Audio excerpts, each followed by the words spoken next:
Oh, Scott, give me all them packets. I love them.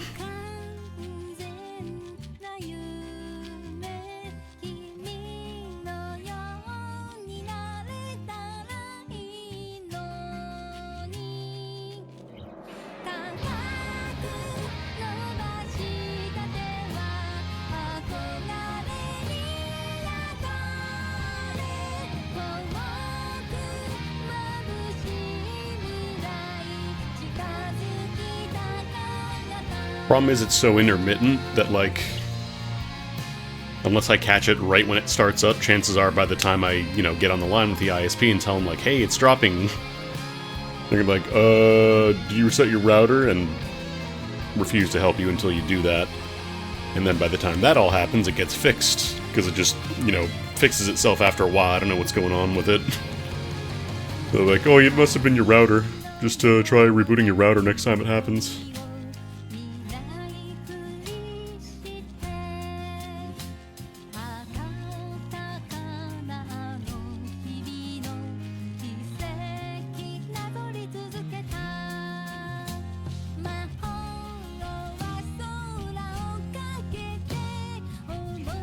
I wonder if I can actually get fiber here.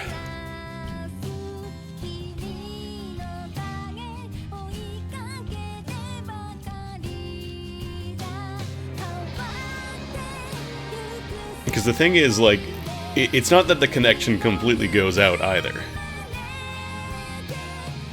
It's that the connection works, but the upload speed drops to like a third of what it's supposed to be, and the download speed is fine, and that's what most people care about.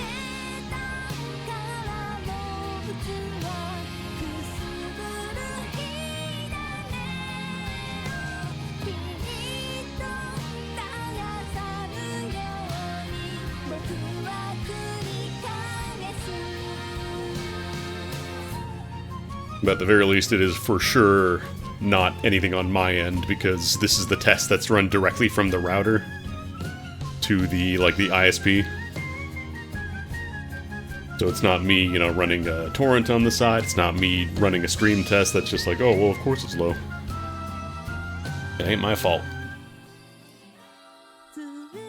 Yeah, no, I'm on a wired connection. B, I've tested both with wired and Wi-Fi, and I get the same results on both.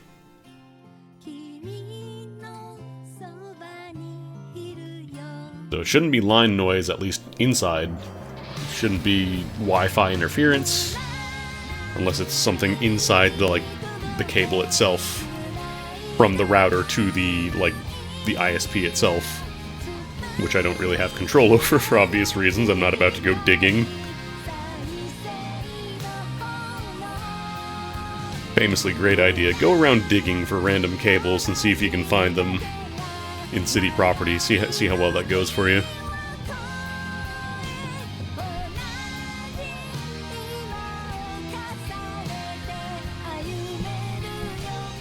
Anyways, today we're going to play some Cladoon X3, which I wasn't sure if was going to come out in English. They announced it a while back, and it came out in Japan earlier this year. Really enjoyed X2. I played a lot of that on the PSP, and later it came out on PC, and I bought it there as well. The review key was provided by NIS America, so thank you to them. I'm excited to dig into this, because it's been so long since I played X2. I never played Sengoku, but I gotta jump back in for X3.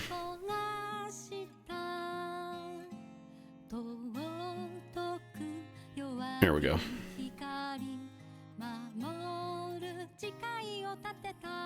I don't think I need cursor capture for the most part. I might turn it on for a certain thing.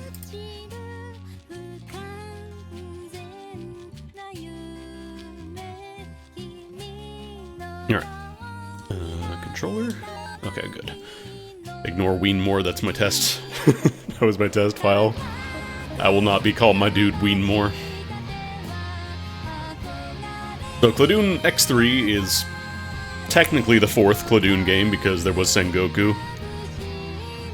If you never played these are like pixel-based kind of dungeon crawler, pseudo-roguelike sort of thing.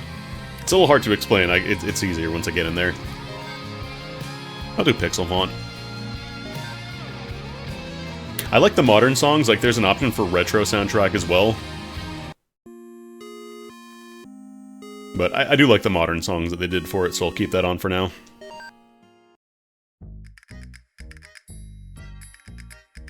Yeah, I clicked on it.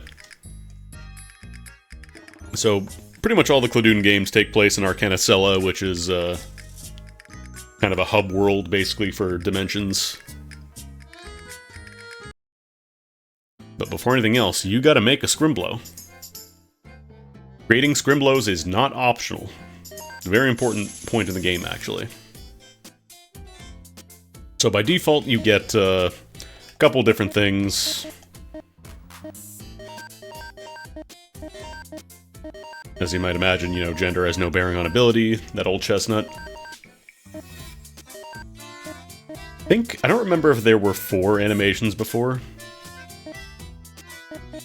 But there's a lot of customization when building your Scrimblow. So you can have, you know, kind of just standing steady, diagonal facing, the retro kind of Dragon Quest, and then just, if you don't want to animate your guy, you can just have them stand completely still.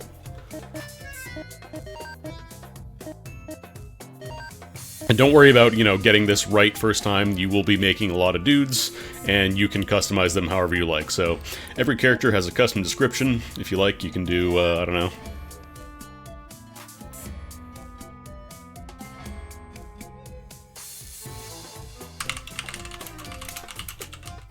No, I can't fit that much, damn.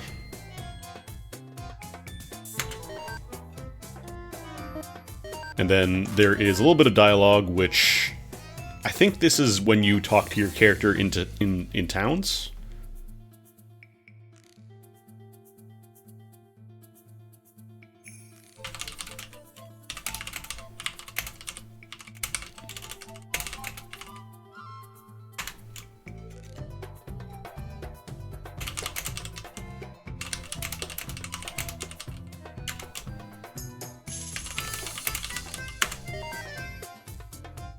And this is optional, you don't have to do dialogue or descriptions. It'll give you like a little default one if you don't have it. Yeah, I'll just do Pillow. That's a fine name. So you start by picking a job for your character. And I don't remember if you can change jobs. I think you can, but I might be mistaken. It's been a while. 3 of these jobs are locked.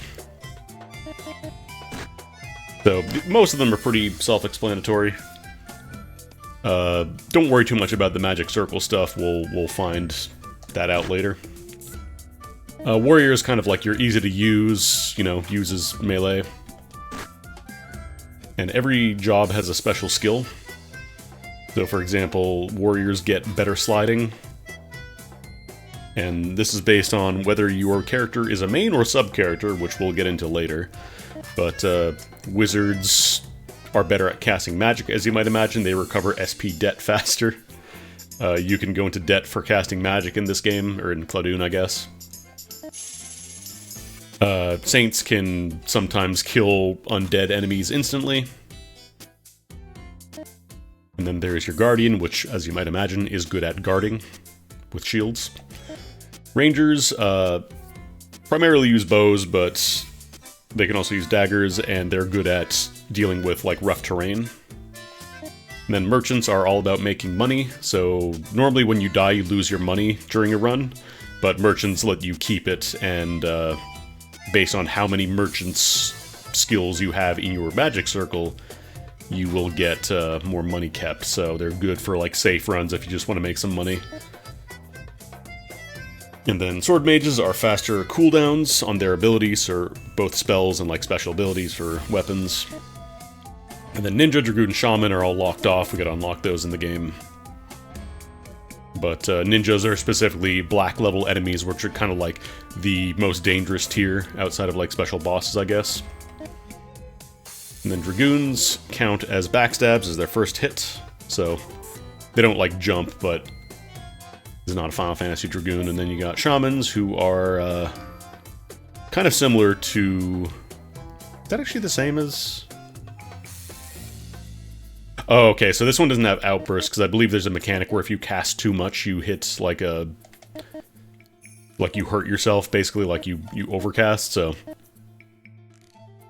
But yeah, these three last ones you got unlocked later on. And then it kind of gives you a little bit more information. Don't worry about all the stats too much right now. Again, you can make as many characters as you want, and you can always customize your existing ones.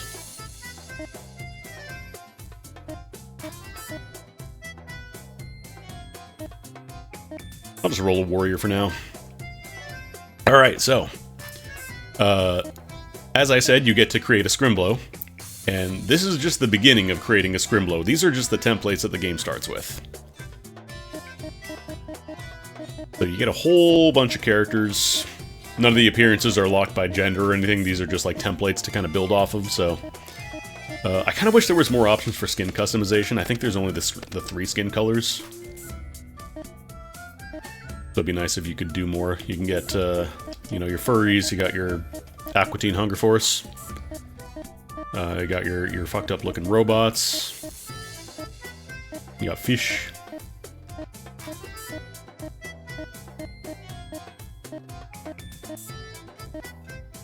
I do really like the fact that you get the mirror that shows like all the different walking sprites.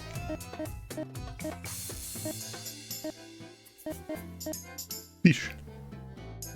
Yeah, some of these are taken from the older games. They actually mention... Like this one previously made content at the bottom there. And it also has the nice thing for edit difficulty, so if you want to, you know, edit this sprite as a base to do your own, you can use these. But some of them require, like, have multiple hair tones.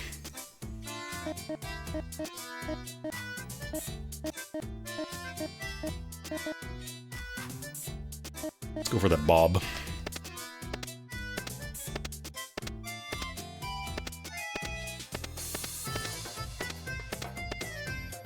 Purple hair. You can edit the sprite. These are all just templates to build from. You can just keep these as you like if you don't, you know, feel like making a new little Scrimblow, but you can absolutely make a ton of Scrimblows.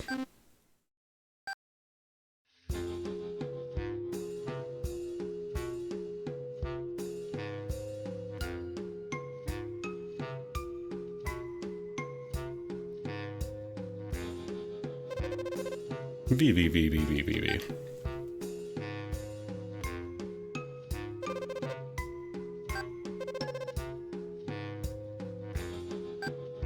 framing for this game is that everybody calls you a villain. There's like a death game with villains.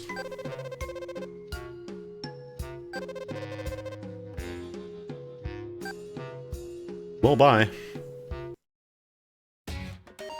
Yeah, I'll check settings real quick. There's also an option, you can turn off the character outline if you like, so normally by default there's a little black outline around to kind of differentiate, but you can turn that off if you don't like the way it looks. I actually do like... I like the no outline, I might keep that off. I just want to see... What does the smoothing filter look like? I'm curious. Oh, that looks bad. Oh, no! Oh, it's like you applied the 2x filter and... This is what the sprites were actually supposed to look like. Ugh, get out of here. Ugh, disgusting. Okay, oh, we're good, we're good. So there's a whole bunch of stuff on screen right now.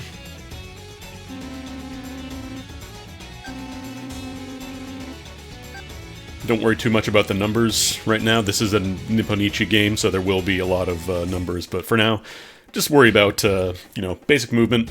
You got sword, you can block. With your shield, if you have a shield equipped, you can kind of block and strafe, so... Sword's got a basic 3-hit stab combo. I don't think I really need to explain HP.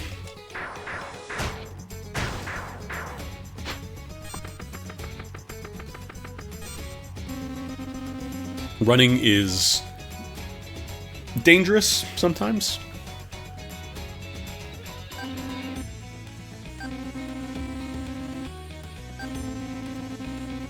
But this game also has jumping, so you can jump over like floor hazards if there's spikes or whatever.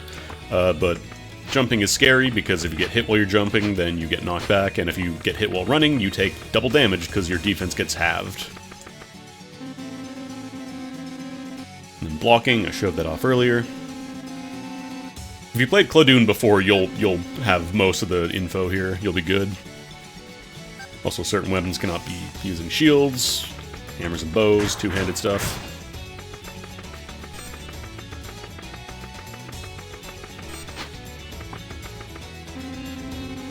And yeah, just walking through rough terrain slows you down unless you're a ranger. But you can jump over it, or slide through it.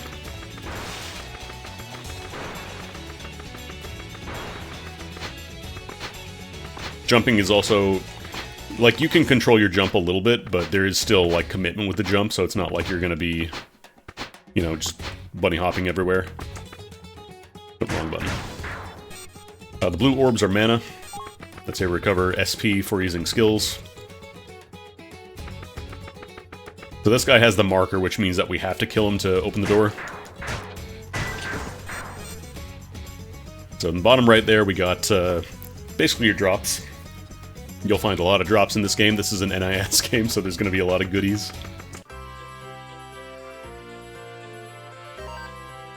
Green medallion. Nice job, Pillow.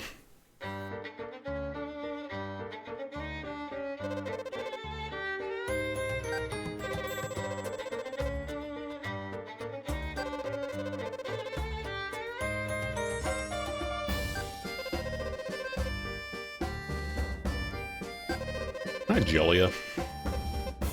Death match.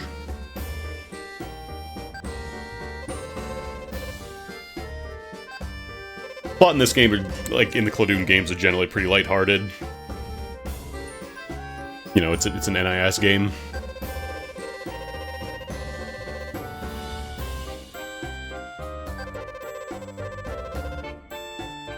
True, you gotta have government-sanctioned death matches. No, I'm good.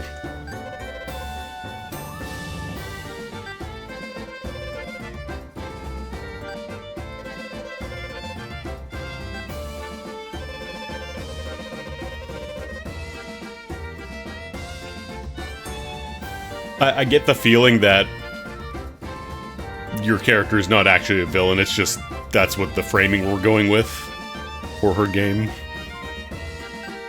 Not a fairy, she's a jellyfish. Big difference. So between dungeons, you get access to the town. Right now, there's not really a lot to do because, you know, it is literally the first possible time you get to go here. These guys are like shops and customization stuff eventually, though most of them don't do anything right now. Also, you can kick the little POs around. So maybe we are the villain, I don't know. Okay, yeah, you can't even customize your Scrimblows just yet.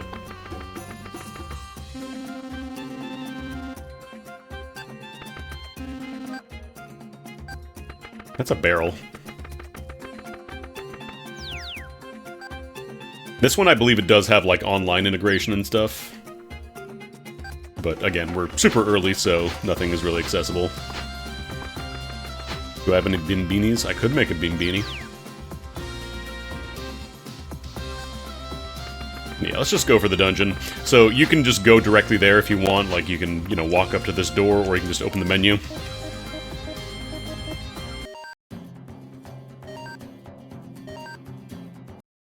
So, still basic tutorial stuff. The color stuff is really important if you're using elemental weapons, because if you attack a blue enemy with a blue ability, you will heal them. Or at least they'll just nullify the damage, so...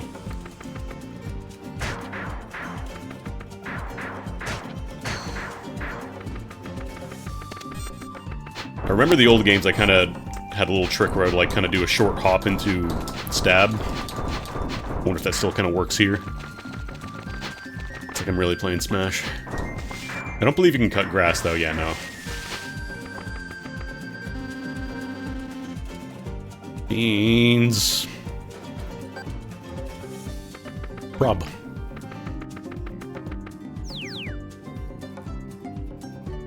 So catching on fire can be beneficial. Because then you can hit the opposite element if you are, you know, going to hit an elemental resistance or affinity.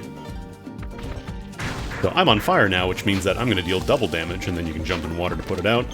There are traps around. They're initially invisible until you get close to them. These are just heal traps, so thankfully they will heal you.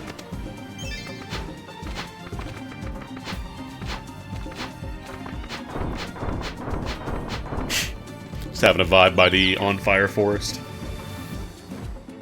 But yeah, being on fire does, you know, hurt you. You're on fire.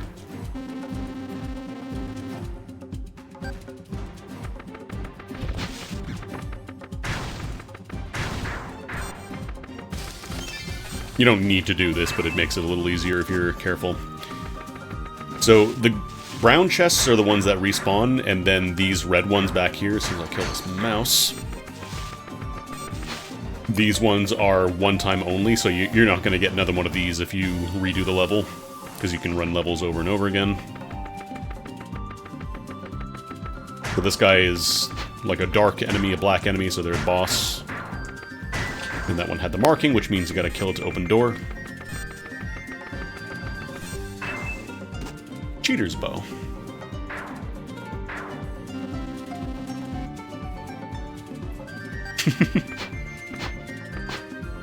Yeah, right now it's still very easy, but the game gets real spicy later on. Ooh, fire elemental spear.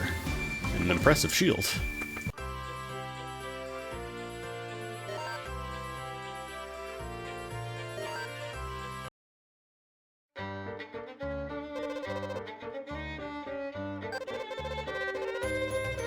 Ah, magic circles.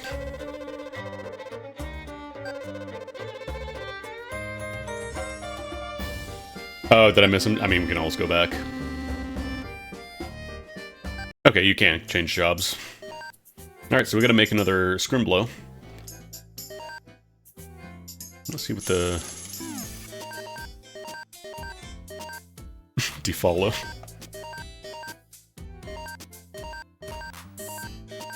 I gotta peep those default names. Duty bench. I'm assuming these are based on the gender, so yeah. Artis. Nice rice.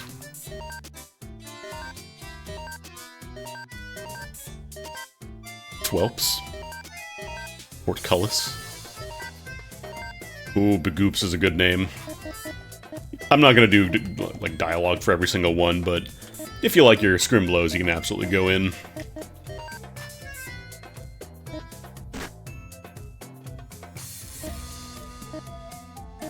Do I want to make a merchant? Maybe do Saint, actually.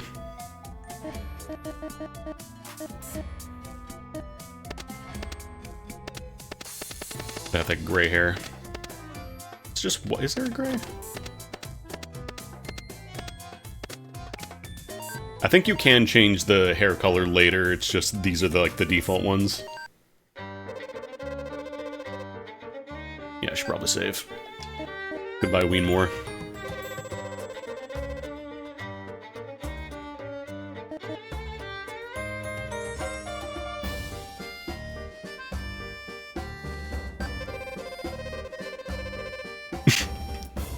I'll watch the tutorial.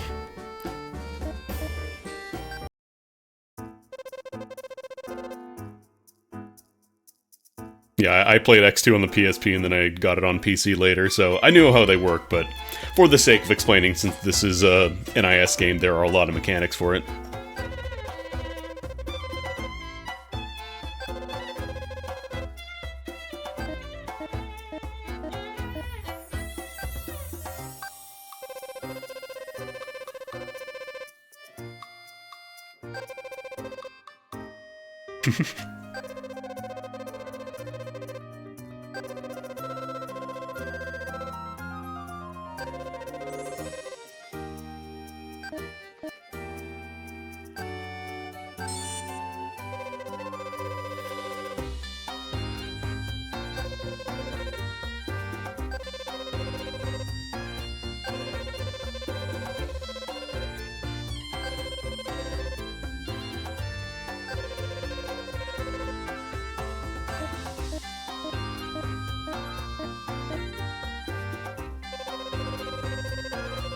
Yeah, we're definitely gonna need to make more Scrimblows.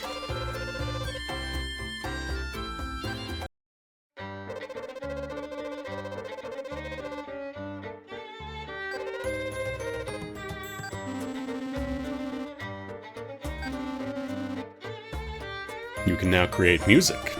You can now perform edits. You remember when I said you could create your Scrimblows?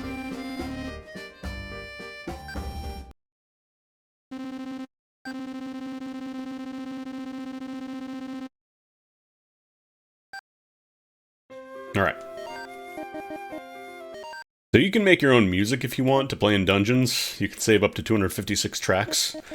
I've never actually messed around with this too much. Oh, I got an achievement for doing it, but there's a lot available here. I've never done it, but... Okay, yeah, no, I don't... They don't let me do it. I think you can also download these from online. Like, you can just download an MML file.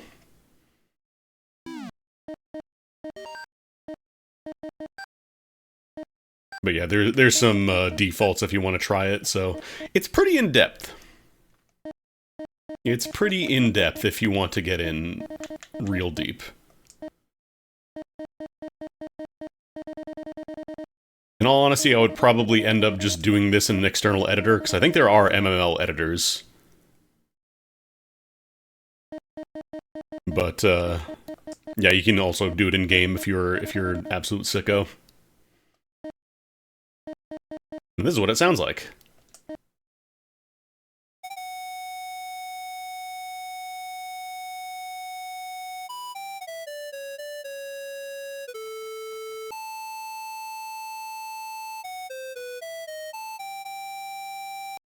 But I guarantee you somebody has made Megalovania. You could have Megalovania play in a dungeon.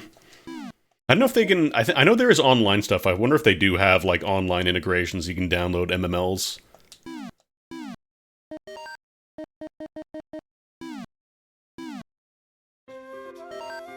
And then editing characters. Oh, shit! Wait.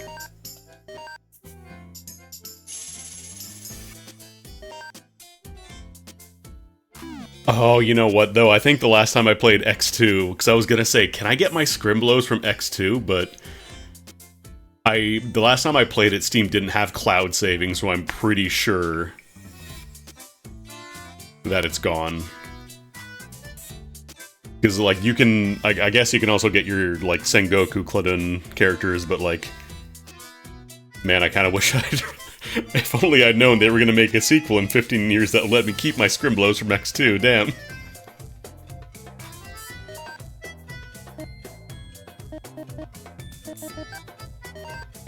But yeah, you can fully edit a character however you like, so...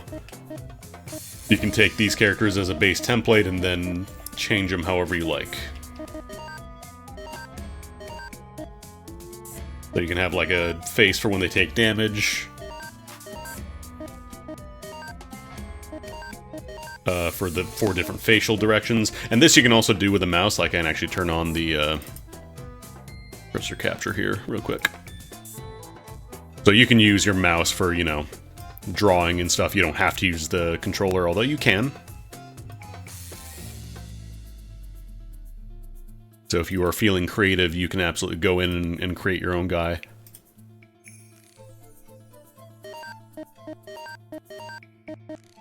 And also, you can change their hairstyle for when they're walking versus running. You can give characters wings. You can give them, like, armor if you want to have a canvas you can build off of base, or, you know, just do your own from the very beginning. Change their swords if you want to do individual swords. And then this is just the 4 animations you can pick from.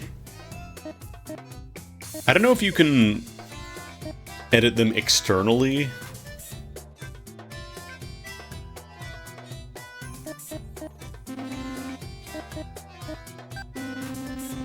Like, I imagine there's more data than just, you know, here's the raw graphics. It's not, I imagine it's not just PNGs. But yeah, I remember doing, like, a couple of custom swords in X2, and unfortunately they're gone forever.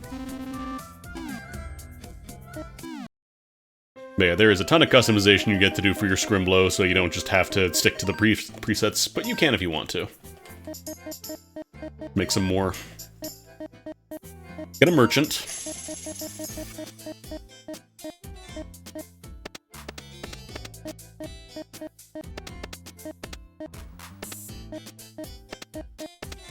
Tsume Miko.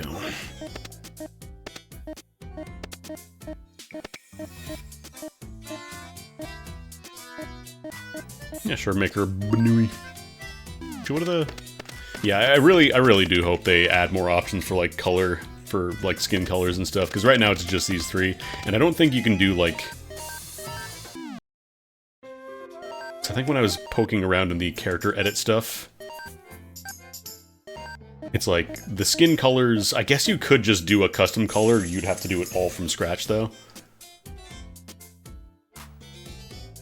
Where is it? Double-clicked. So, like, yeah, like, these are the skin colors available, which, like, come on. It's a fantasy game, let me have all the skin colors, please. Can I just do this? No. Yeah, like, I guess you would have to be able to draw it over completely yourself. Because the nice thing is that, like, these are all, like, templated colors. So let's say, for example, this one, you know, I'm gonna make this one blue. I'll just do a little blue circle here. And then I decide, you know what, I want to change this specific shade of blue, so I can change it now. Your shirt is red now. So you can have one for, like, let's say specifically, you know, you want eye color. So you can change that, make it whatever you like. But I guess you could just overwrite the face entirely with custom colors. I guess that could work. It's a little bit of a bummer that these are the only default options available.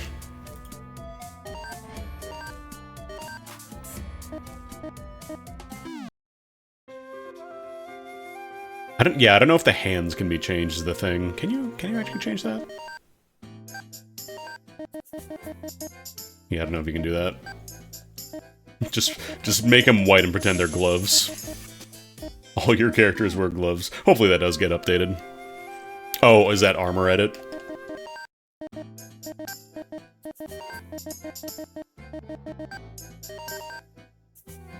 Oh yeah, there you go.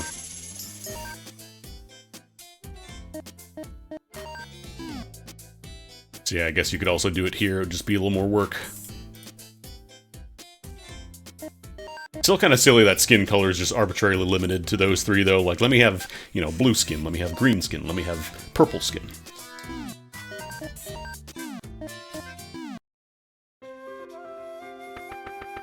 Alright, let me check my circle here. So we'll put you there. Actually, do I want to swap you out? No, you give more mana. The only problem is, like, she doesn't have a lot of HP, so maybe I will swap them.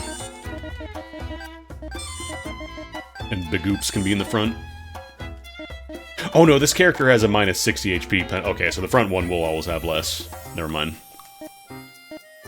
So the way that the mana works is that the flow works from the frontmost character in the path. So, for example, right now I only have her here, so she provides 6 mana going backwards. So,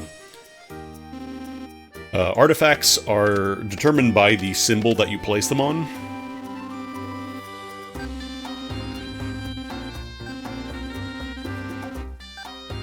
In tutorial.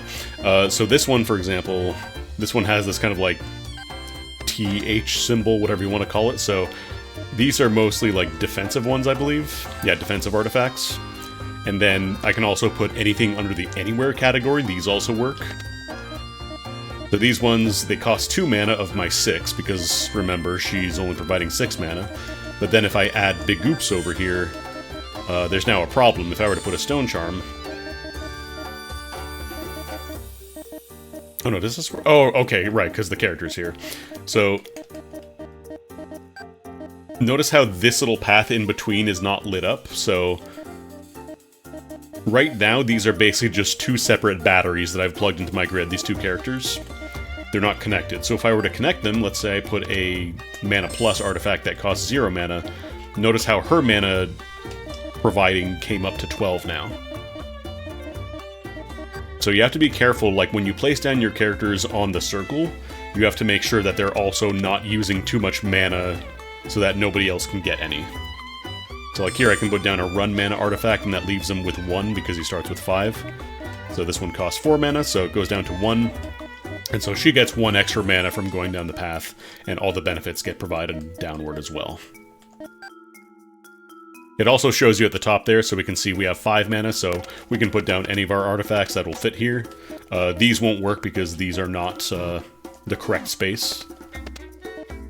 So we'll put another attack artifact there. And there you go. Your character itself does not have any, like... They just provide passive benefits, basically, but there's nothing attached to them. I can change my weapon, though. Let's learn about stats. So there are 6 different weapon categories. Power is how much the fluctuation is for damage, so... If you have a big fluctuation, you're going to be spinning around a bunch between damage, and then if it's a low fluctuation, then you're going to be pretty consistent. And then attack is just how much damage it does in general, so this will usually deal between 90 and 60% of 4 attack power, so... And staves fire bullets because those are magician weapons, so... You can also attack directly with staves, it's not good, don't do that.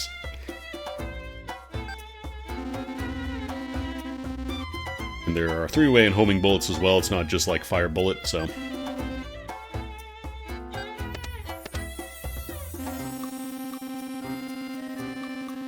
And then effectiveness is just the multiplier for that item, so this is 100%. So it is... The numbers are exactly as it says, but then my sparring sword down there is 107, so it's 7% more effective than a sparring sword at 100 effectiveness.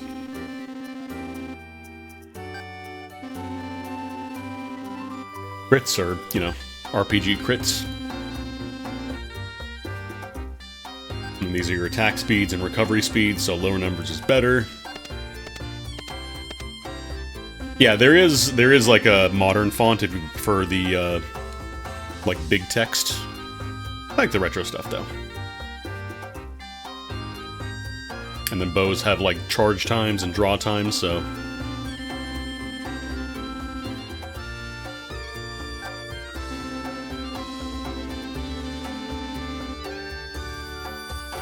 And then there's overcharge as well,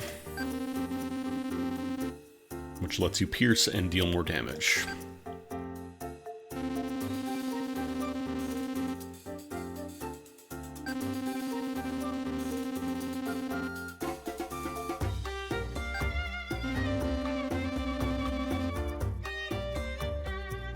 I love the phrasing on, walk is how fast you can walk, run is how fast you can run. And then this bow does not have a title, but weapons will have titles sometimes that change their stats.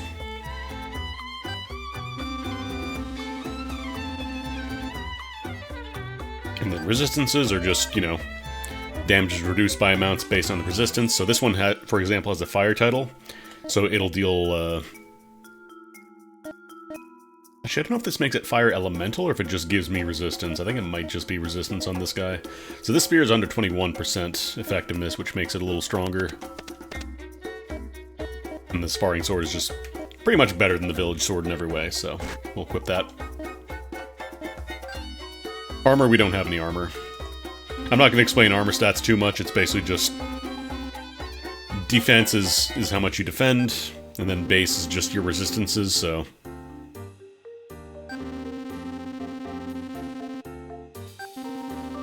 Now we're good.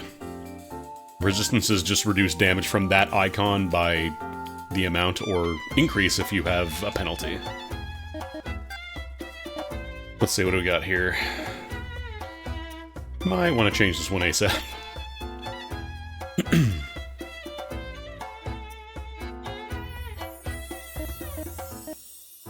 Wait, I'm sorry, if-then spaces? Hold on, that's a new one. We have conditionals now? Oh shit. Hang on, hang on.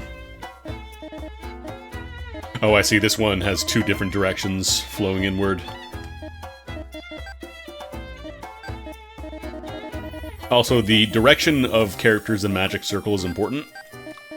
Because when you take damage, like let's say, for example, this dude is behind me, so any hits I take from behind come from this guy's HP first, and any damage I take from the front comes from her HP instead. And then eventually, once that character's HP goes down, their benefits then turn off. And then you start taking damage directly. So for example, like this character in the back, once he goes down, I don't get these artifact spaces giving me bonuses anymore. And then I just take full damage, so... It's important to think about where you place your characters and their abilities. Ooh, these are all free. 2 mana, yeah, I can afford all these. Oh, this one I can't, though. I could trade out a defense for a mana plus, because mana pluses are all free, I believe. So instead of putting down a guard node there, which costs 2 mana, I could put down a mana plus and instead get a trainee, which gives me a bonus attack point. And that puts me at exactly enough to use that. Can't put 2 trainees here, though, unfortunately. Magic circles sound really complicated, but they're not that much. It's more just optimizing stuff once you get deeper in. Okay, these are tutorials, so if you want to get more granular tutorials and stuff. I don't believe excess mana benefits you. I'm not sure if there are skills that interact with it. Actually, I want to check and see if I do. I don't think I found any new shields. Right, it's under Magic Circle.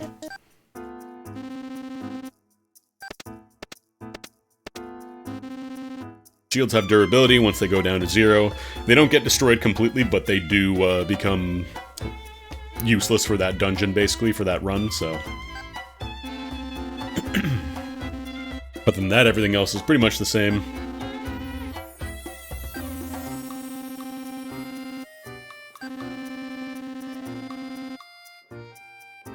And shield is when you're guarding, it gets added onto your base resists. And the medallions are kind of like temporary barriers rather than just shields. Yeah, leveling up your characters gives them more mana reserves to use for other characters, so the idea is that you're not just sticking with one character the entire game, you want to build up all of your homies.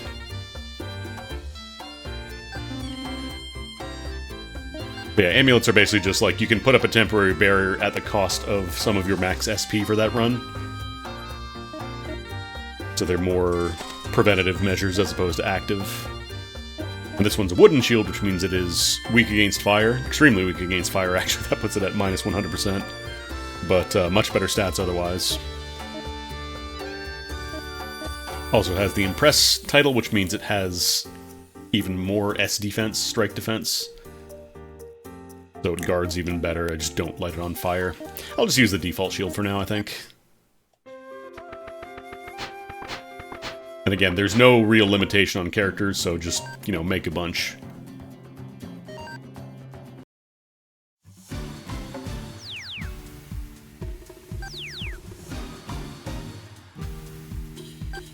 Oh yeah, do I have skills yet?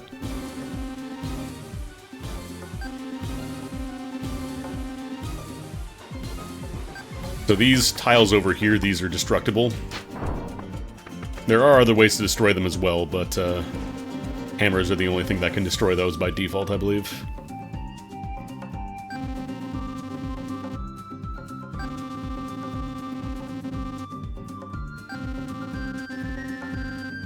We're not using a staff, so we can't really test that out, but you can't just spam bullets constantly, like there is a bit of a cooldown.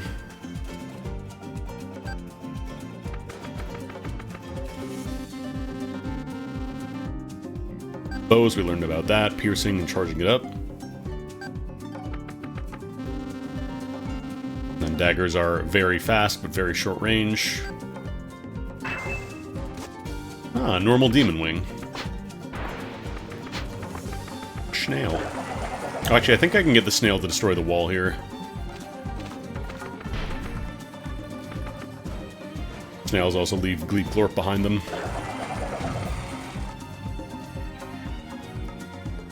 Yeah, there we go. Hey, hey. No, keep coming. Come on. Oh, come on! Alright, that's good enough. Oh, leather armor. Physical robe. Club. E4 wooden shield. Itty bitty rod. We could just leave right now, but I want to poke around a little more. This area kind of teaches you about how, you know, snails interact with breakables and monsters in general. These boars as well will break stuff.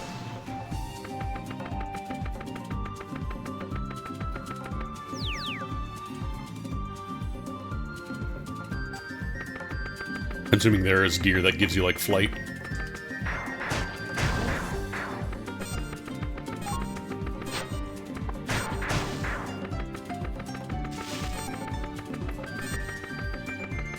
Hold on, I want to kill that snail. Where's that snail?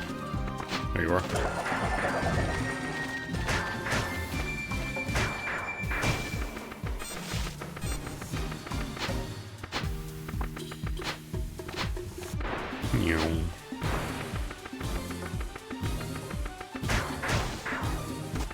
Everyday knife. These mushrooms, the worst thing for melee classes. If you one-shot them, it's not a huge deal, but if you don't kill them, they shoot out a cloud of spores.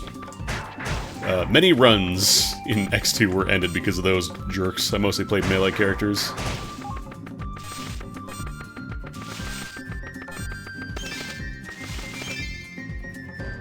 So healing traps also affect your sub-characters as well, so you can see in the bottom left now that I have my magic circle set up. Based on the direction I'm facing, it changes. So my frontliner, my merchant there, she has 28 HP, so it goes based on the direction you're facing. Cheater's bow.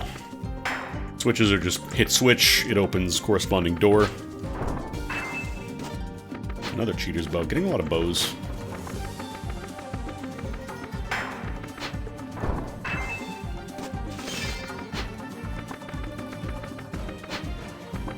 This is where it explains how traps work. So certain traps are like safe in the middle. So for example, this is a healing trap, which is actually beneficial to you, but can also work for enemies as well. I think basically every trap can work for both you or enemies. So like these ones, for example, these fire healing shots from the wall. It's a little hard to tell because they're coming right out beside it, but if you get out of the way, then it can hit an enemy and also heal them, so you gotta be careful. And spike traps, you know, you can jump over them, or you can just stand in the middle and you're safe.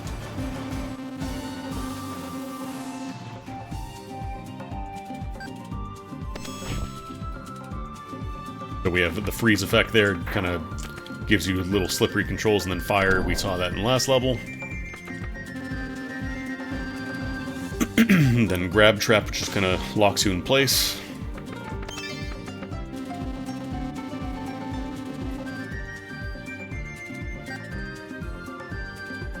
What's the earthquake trap? Okay, that's the earthquake trap. So yeah, you can jump over an earthquake trap if you trigger it and not get hurt. And then mines, I think, are yeah, they just explode around it.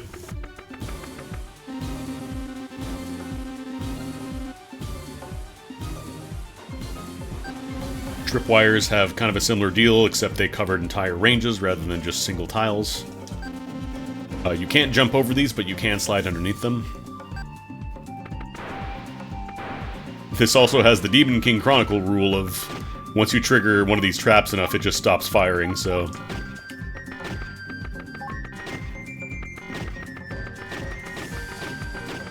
Some of them are beneficial, though, like these are healing tripwire traps. And since they drop SP orbs, you can also heal after popping them.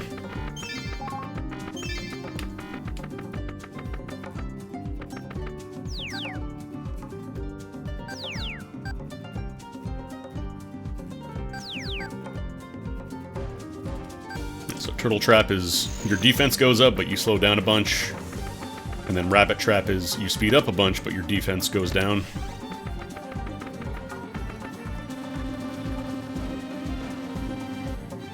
There are 3 different types of balls. Item egg.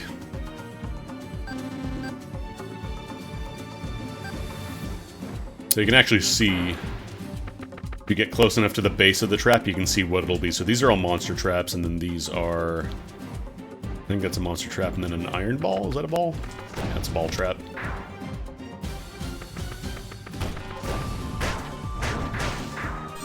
So if you want some experience, you can, you know, just intentionally trigger these, but just be careful. Traps can also misfire, as you're seeing. Sometimes you'll touch it and nothing happens. Oh, can I... Okay, like moving objects can also trigger other traps on the field as well. And that's just the ball trap.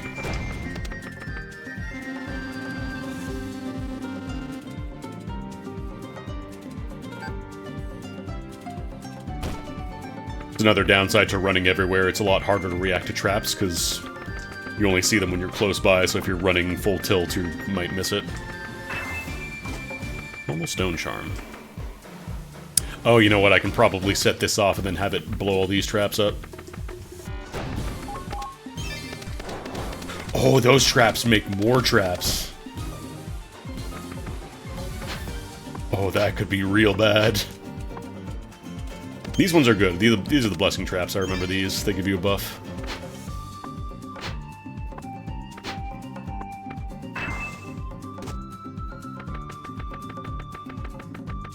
Alright.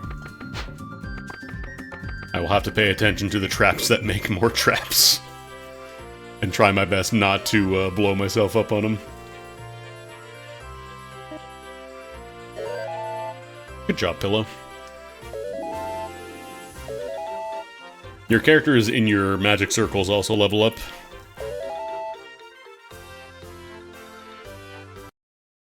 The attack and defense stats and all that stuff only matters for the characters in the circles, like in the main circle, I believe. Everything else is just like how much mana they give. Oh no.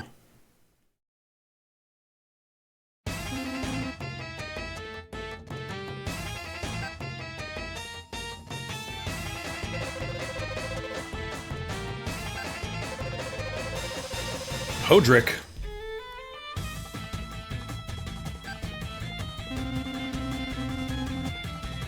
Not Lord Foul Play.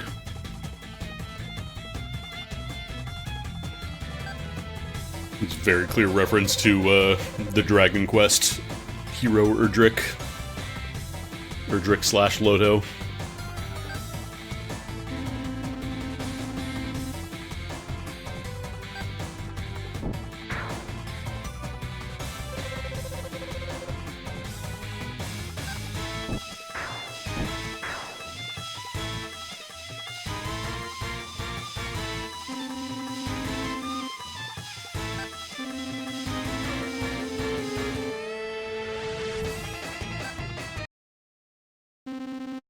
And then he leaves.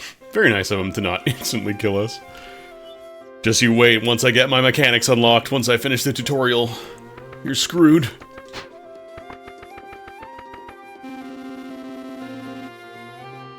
So yeah, this is where if you have a character lined up, you can give them dialogue as they're sitting around. I think you can also...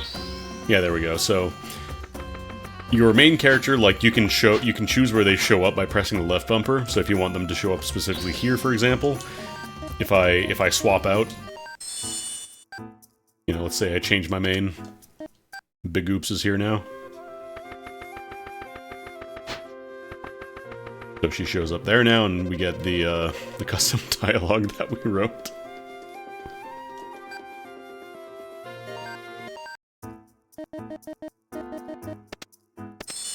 There we go. I need to give my characters armor. They're nude. They're basically nude. Actually, can I do it from here? Oh no, I think I have to do it from the... Yeah, here we go.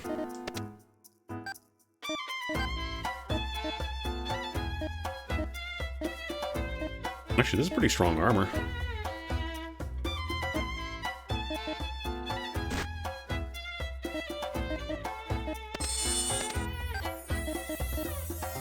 Also, every character has their own magic circle, so you're not going to break your existing ones. It just puts them on a beginner circle by default.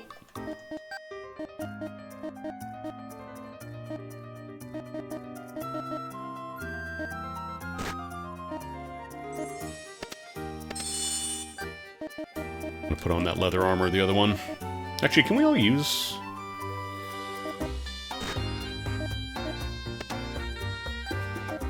Oh, I think armor can be used by anyone. Like, you can put the same piece of armor on multiple people. It's just, yeah, okay, cool. Cool, cool.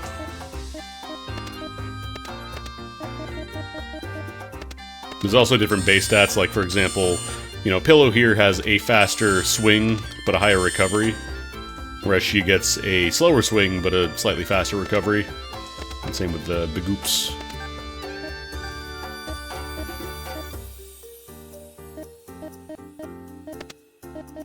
We'll make more characters eventually, I just want to focus on a relatively small squad for now. Oh, Club is a hammer. Yeah, Club slow down your walking and run speed. Faster recovery, though.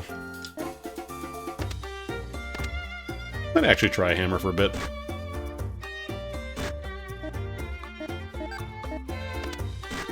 And I believe amulets can be used, like, because they don't really take up a shield slot, they just take up that secondary slot, so you can't block with amulets, but you can still at least put up the barrier. Got a big old club. Big old honkin' club.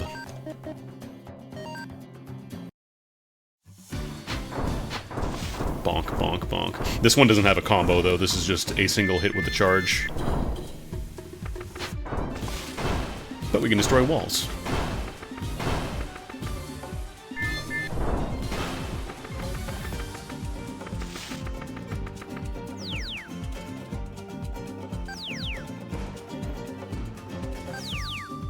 Hyokis are kind of like your Metal Slime equivalents. They show up rarely and drop nice things. I don't remember if they give you a ton of experience as well.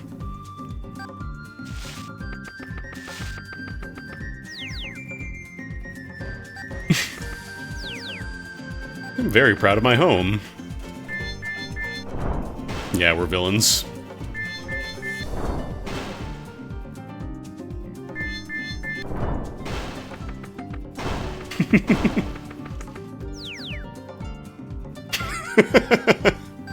That's cute that they have different dialogue for destroying the home.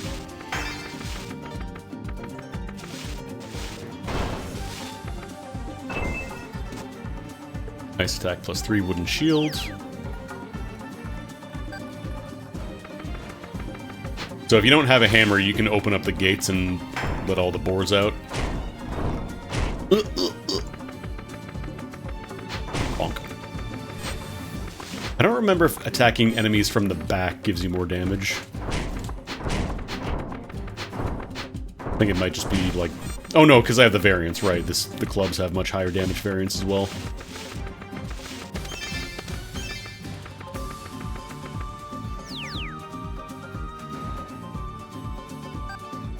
Oh. Tight security, you say?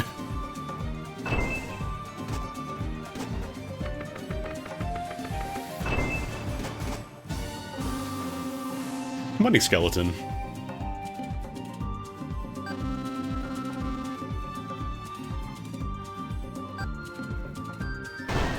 Widens our artifacts that are used for the magic circle stuff. Bonk. Ooh, Dragoon attack plus 8 stone charm. That's really nice. Artifacts can also have modifiers on them as well. It's not just weapons. How much more damage does a big slam do? Pretty good.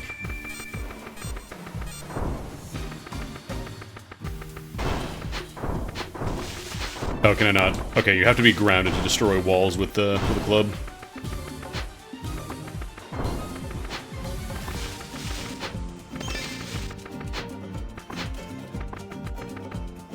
But yeah, you can get the boars to charge down the walls and destroy it.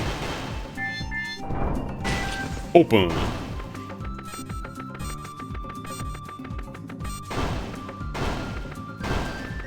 gotta destroy everything.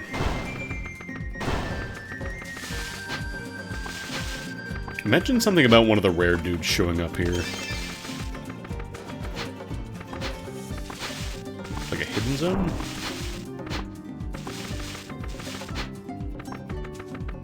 Yeah, that's blocked off. They haven't destroyed this house yet.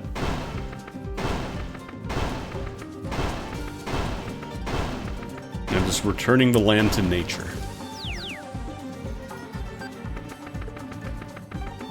Trying to see if there's any like hidden passages. I don't think there are. I don't believe that was a thing in previous, well, Cladoon X2 at least. I never played Sengoku.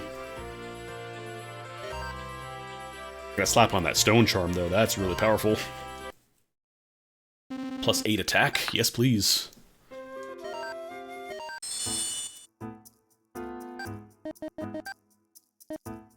Oh, new circle just dropped. Vanguard sub fully shields damage for weakened left and right flanks. Okay, cool. So this one has more mechanics on it. So the front line character will take all the damage for the side characters. So it's very safe to have these guys here, but as soon as your front character goes down, you are like completely defenseless.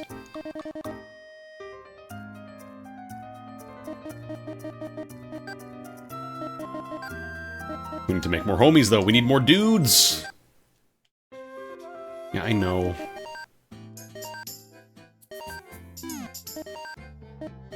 Dust him. Bandu. Casio. Thop. Brennan. Ampere. Aramis. Casio. Kirkonia. Gori Gori. Magido. Grignak. Taurus. Character. Gillis. Over. Bosch. I'm Captain Bosch! That can be 2 sprite animation. Are these also randomized? Can I randomize these? I think you get a random one when you, like, have the character there, but you can't actually, like, press a button to get another. Yeah, this one would probably be good as a Guardian. Get a lot of HP.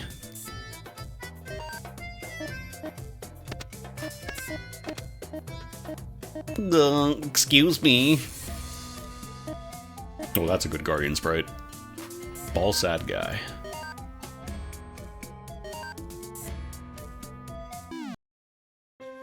It's really easy to get carried away and just make a ton of dudes, but for now I'll keep it low until we start needing more of them.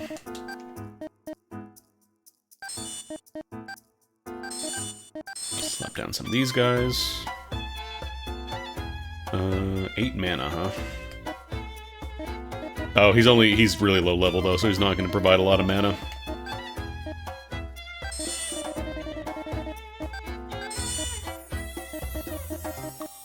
Also, the sub-characters have minus 50% HP, so they will... As soon as the front line goes down, you're going to be in a really rough time.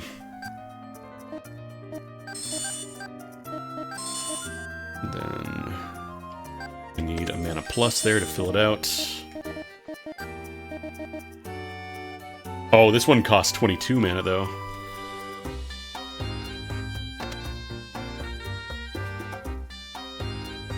Increases mana by 20... Wait. Is that the cost of the mana? Okay, this one has a much increased cost. Okay.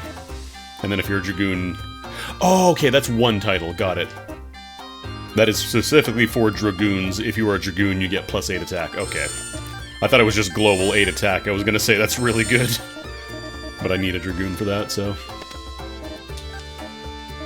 can I slap on at least a Wind Feather? Okay, we can do Wind Feather. And yeah, those sprites are also just, if you weren't here earlier, those sprites are just the templates. You can fully customize, like, you know, the faces, the bodies, and you can also use your mouse as well. You don't have to, you know, use a controller, although you can. There is a lot of customization available here. Also, if you still have your Cladoon X2 save data and your Sengoku, you know, character data, you can transfer all that over, apparently, too. It's kind of wild.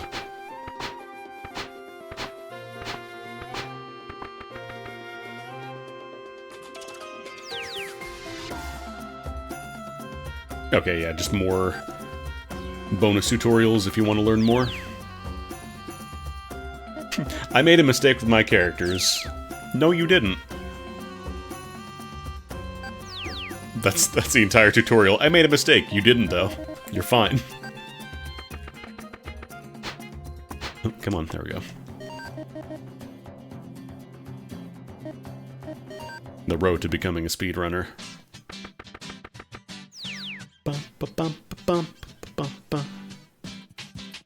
Song is from...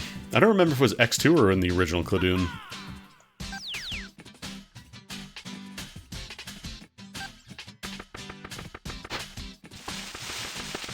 Oh, there are secret paths.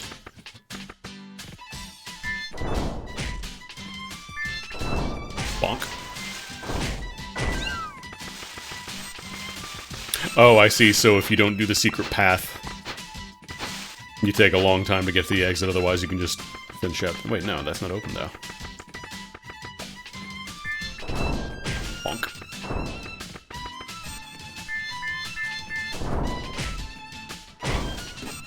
Oh, orbs!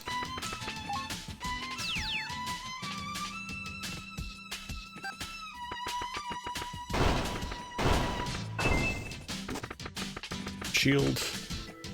I don't know if it's rainbow, if these are always beneficial traps. I think it might be. Like the little rainbow color beam.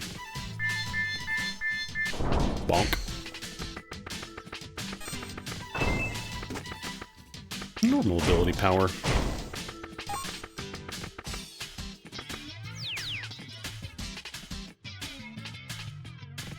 Mm-hmm.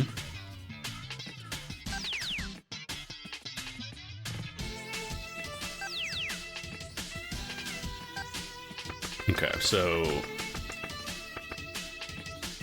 I think these statues are all good? Excuse me.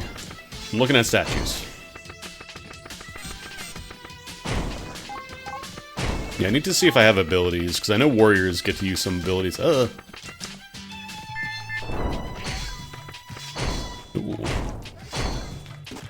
Tiny health petite strawberry.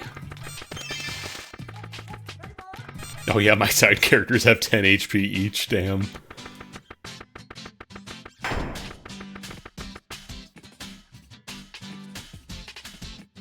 Go. Ooh, Ranger HP plus 80? Okay. What is this?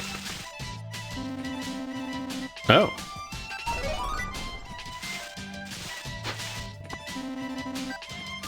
As you just clear the level, you get the bonus.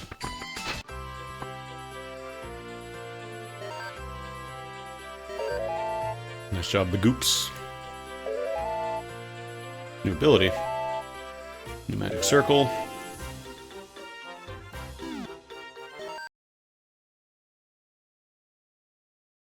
You again. Oh, you have sad eyes.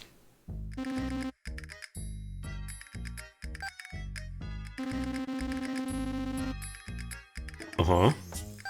Well, you do have sad eyes, so...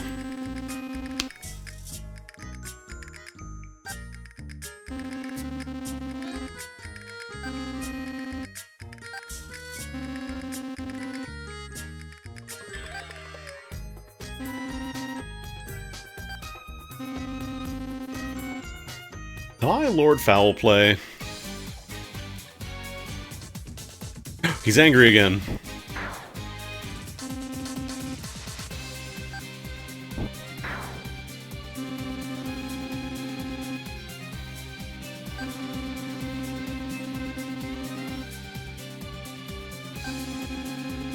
Not me, I'm built different though.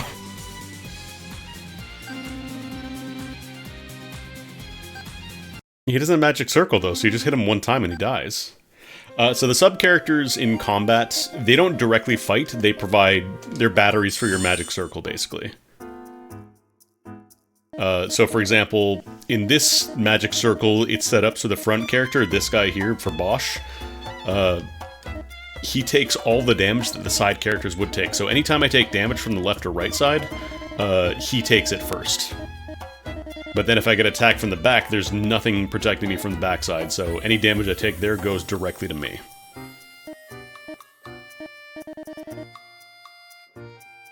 But then there's other circles which are just kind of like the side characters just are their own HP bars, so everybody just takes damage equally, so you need to be careful if getting attacked from a side that has a weaker character, that kind of stuff.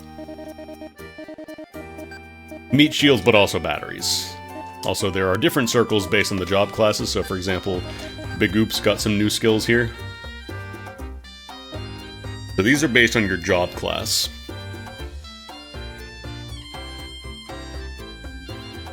I'm very curious to see what the if-then space is. I'm real curious how that works. And then the merchant circles. Artifacts attack bonus is tripled when gold is on the ground. So there's also like unique nodes as well. So for this one, for example... where is it? Widen. Yeah, so there are specific, like, fixed nodes that can't be touched, and then there's stuff like this, for example, where, like, the mana gets increased just for putting down a character, so we slap down Pillow, bam, we get 10 more mana. So we get 20 mana to play with just by going here. And then this one actually has... Oh, is this an if-then? Oh, is that how it works? Do you pick? Okay. So you get to pick a path. So you can either have Widen.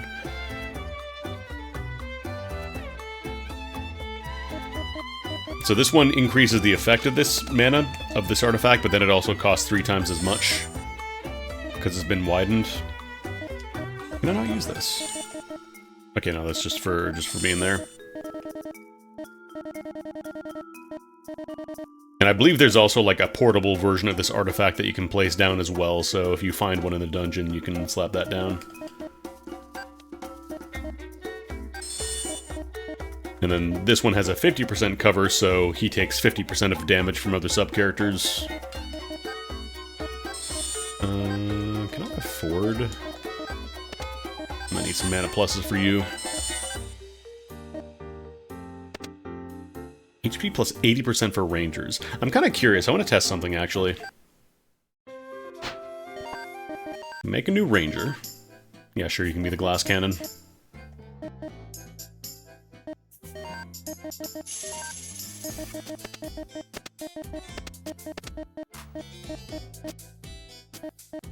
You can be Master Shake. Actually...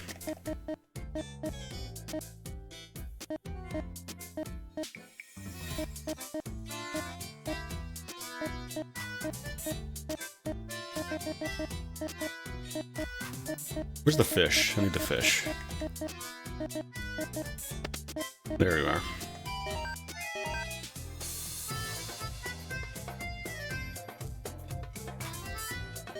I think it might just be you can pick one of the 2 paths.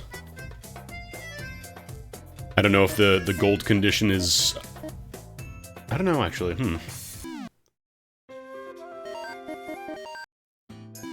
I want to test something real quick while we have this mod here. So if I slap down glass... Oh no, wait, where was it? This one, luck metal. Because this is specifically... Rangers get 80 HP, so if I slap this down, do you get 99 HP? Oh shit, you do, okay. So you don't have to be a main character to benefit from this, it just needs to be part of the chain of mana. Oh, I get it now. Okay, so when there is 1 or more golden floor, mana will flow in that direction. Got you. I thought it was just you picked a path. That makes more sense, actually.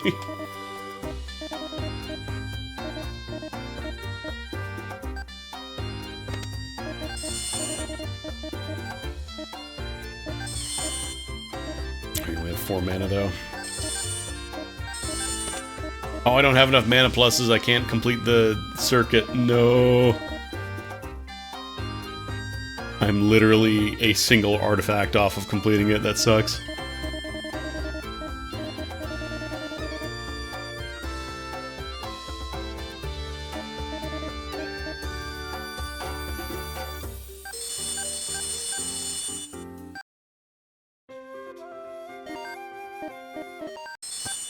What else? Should I just make a Scrimblow of all type? Because we have Warrior, Saint, Guardian, Ranger, Merchant. We need Sword Mage and we need Wizard. You can be a Wizard.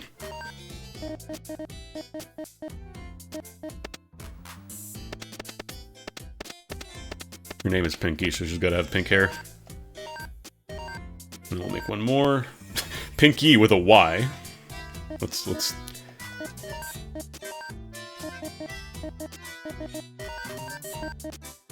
You can be completely motionless. You can be a Sword Mage. Oh, we can start building up our magic circles.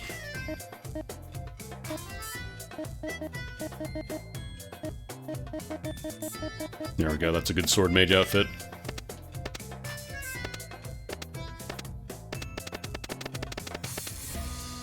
You can have red hair because you're a red mage. Alright, cool. Now I need to do... abilities, here we go.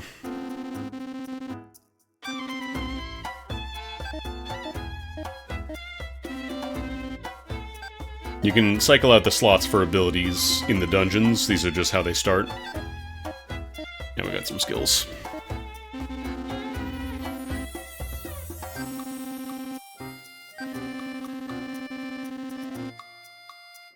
Warning.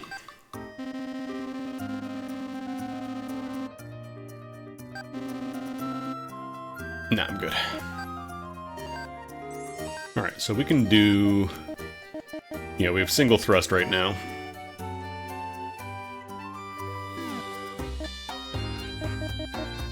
We didn't get any new circles now. We still got Wolf Circle.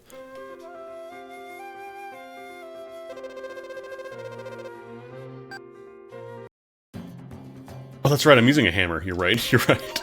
I'm bad. I'm bad at this. Ability, okay. I mean, I could put them all on the palette regardless, because putting more doesn't penalize you in any way, just more stuff to cycle through. Oh, we got a new area.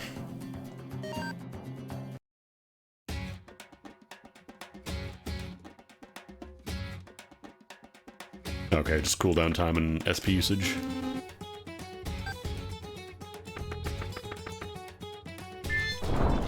Bonk.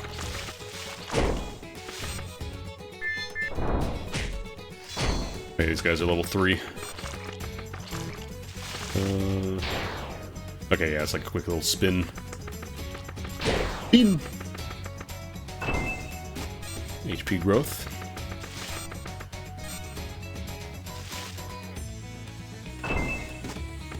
I need more of the just generic SP. Oh.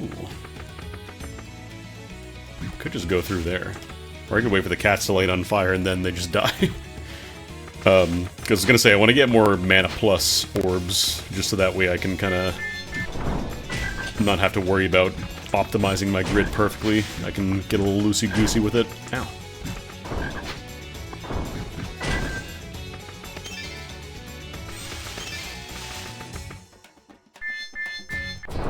Hey, come on.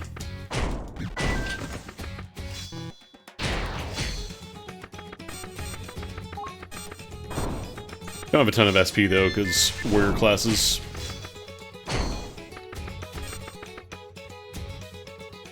I don't remember if your own HP shows up. I don't remember if it just takes it from all your sub-characters.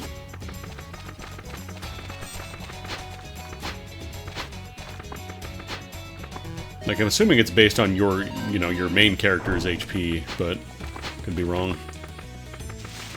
Like I said, it's been a while. It's been a hot minute since I played X2, so... Don't you dare.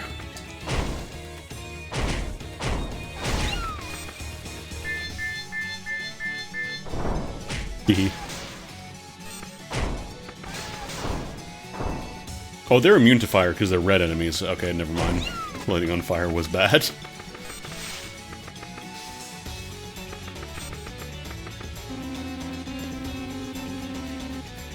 You'll be nude. Guard. Combined Windfeather. What's the combined keyword again?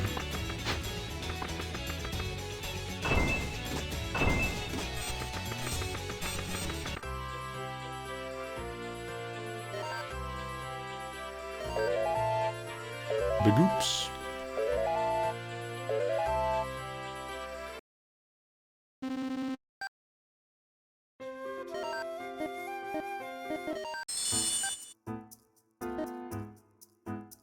Maybe it is just like it goes from your sub-characters once a character goes down, like it picks at random.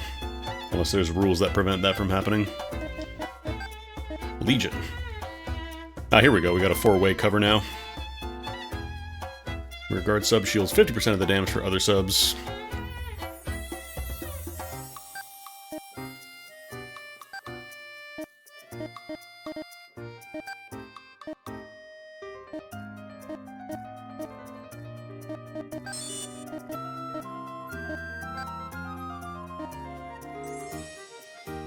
Slight increase in HP growth percentage when sub-character levels up. Ah, okay.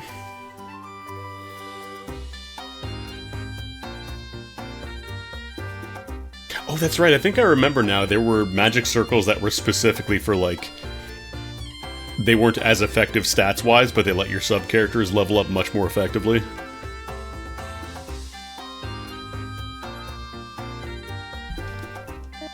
Coming back now.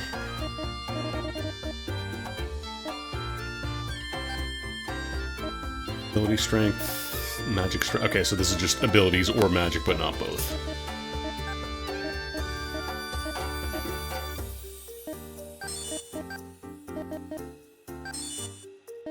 Oh, right, I gotta put down an artifact here. God, that's expensive.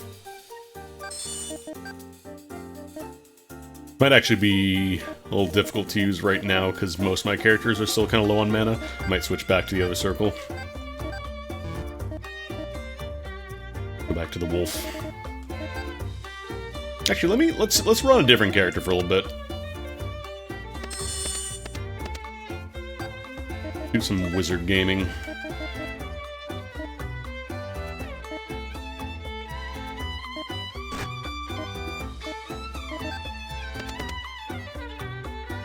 Redirectional ice shots. And then, I think, actually, what do we got here? Attack plus 3. I believe attack applies to both magic and physical.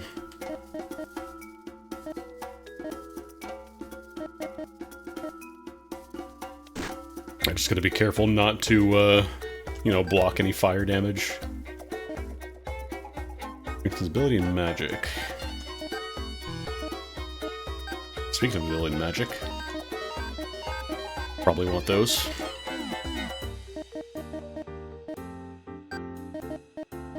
Alright. So I probably want a low mana character. Let's work on leveling up some of our lesser used guys. Problem is, the character in front needs a good chunk of mana. I'll put Pillow there. We'll boost magic strength. But 1 defense. Yeah, I'm hurting for mana plus nodes right now. Need to give you some armor too, actually.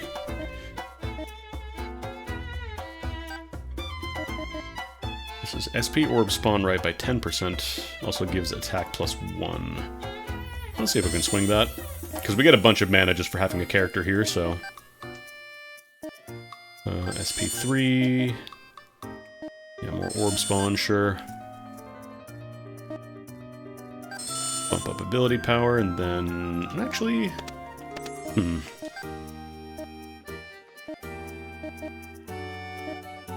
Maybe I want to slap down a mana plus here instead and put in a HP growth.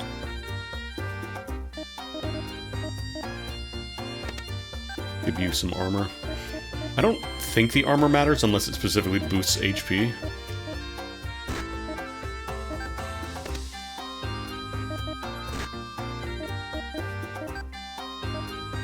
I noticed some of these, yeah, like this one is mana plus 2 when sub-character is placed, so that should give us a little bit of extra mana to work with. Could I actually squeeze in one of these then? Nah, it's still too expensive. That'll be fine. Right, I can just go here.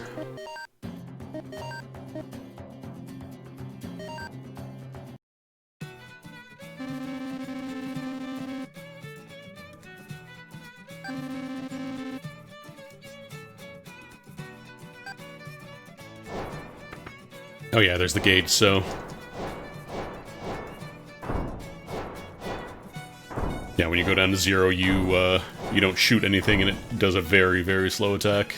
Recovers pretty quickly, though. You just can't be spamming non-stop.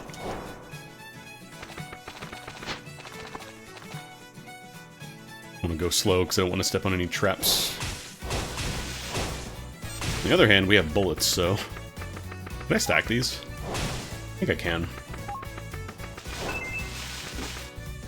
Oh yeah, let me try... Oh no, right, we have the shield. I don't remember if I took an artifact. I did not. Bonk. Oh yeah, I think we're stacking... If we shotgun, we're getting the stuff stacked all together.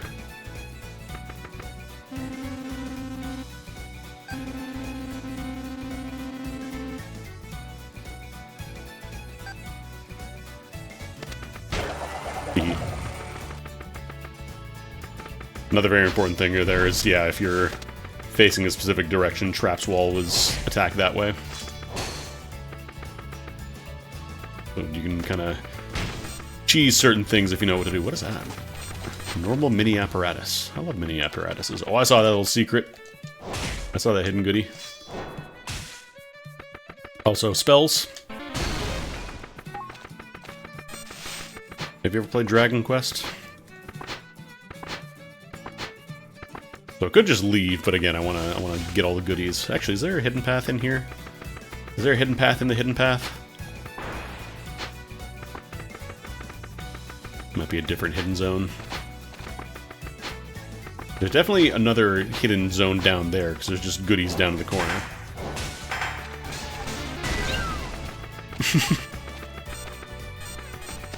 Just hearing cat explode is very funny.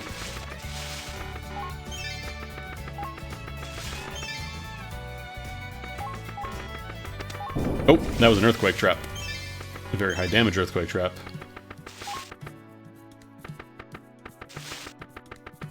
Be careful. Yeah, so this guy's ice, so he shouldn't take... Yeah, he takes 0.52 damage. But I can just, you know, cast fire. I'm a magician. Or I could lure him into a trap or something, you know.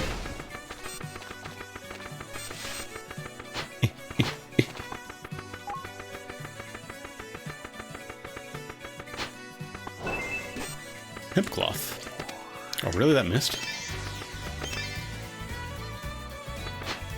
Yeah, I could have lured him to the fire trap as well. Or I could just keep on Hadouken. Hadouken. Ooh, Wizard SP plus 40. That seems good for me.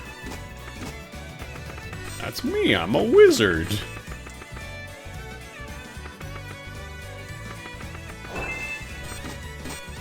Two-mana Bone Dagger.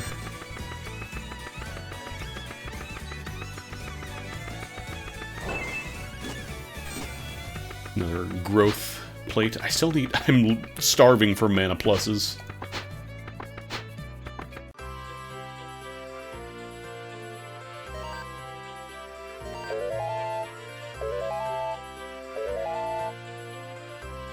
And right now the stat gains are pretty low, but as you get better, like, places, like better units and artifacts to slot in, you'll get much stronger. Hello, Stabatha. Bolton Burpo died and went to heaven and said it's full of swords.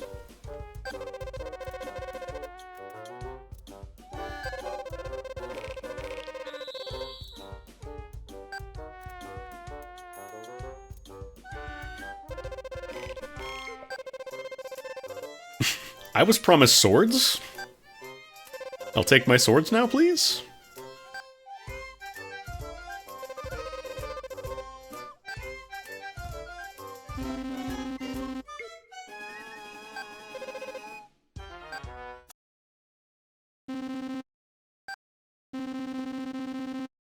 Cool weapon shop.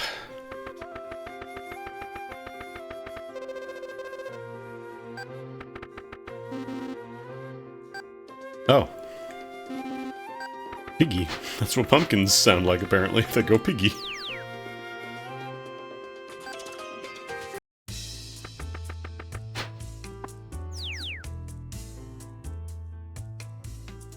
Ah, here we go.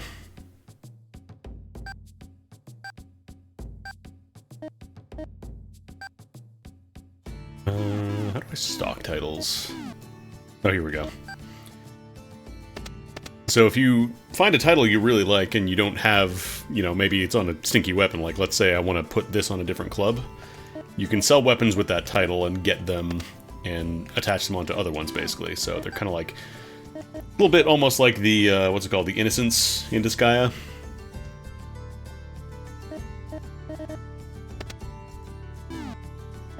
Although thankfully you don't have to go into an entire item world to power up your guys.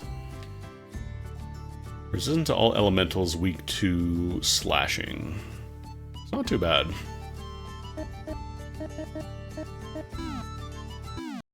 Not gonna mess around too much with the fixing right now, but what's this?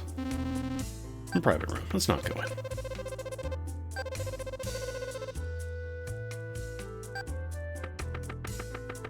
Sorry.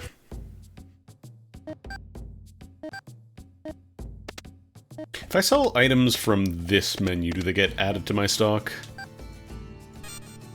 Or do I have to do it from the other shopkeeper?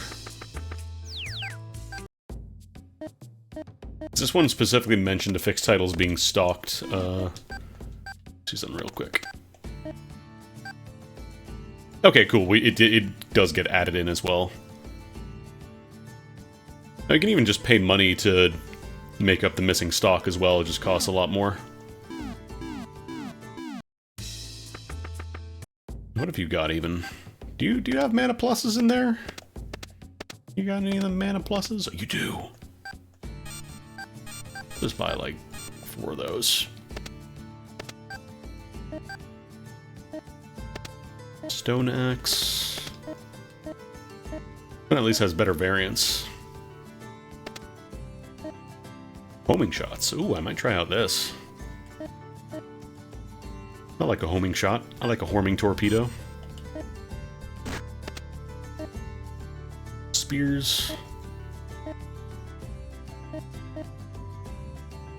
Now, these ones have really fast attack speeds.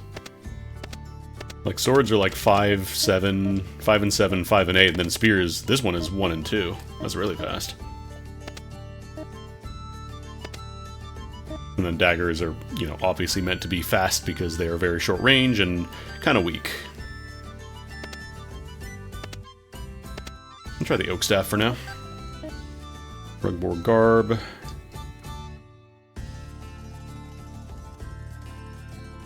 Weak to piercing, fire, and spirit. You don't sell.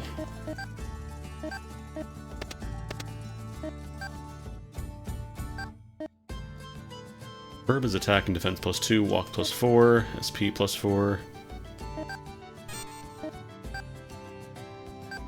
Oh, bulk, I guess, is just if you have multiple of that specific type.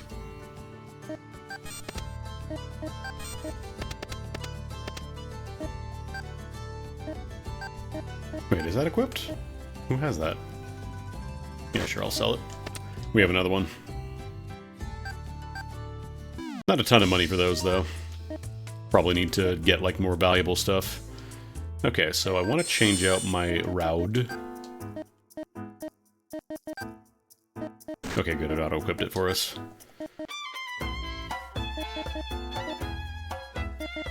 I'll roll the hemp cloth for a bit.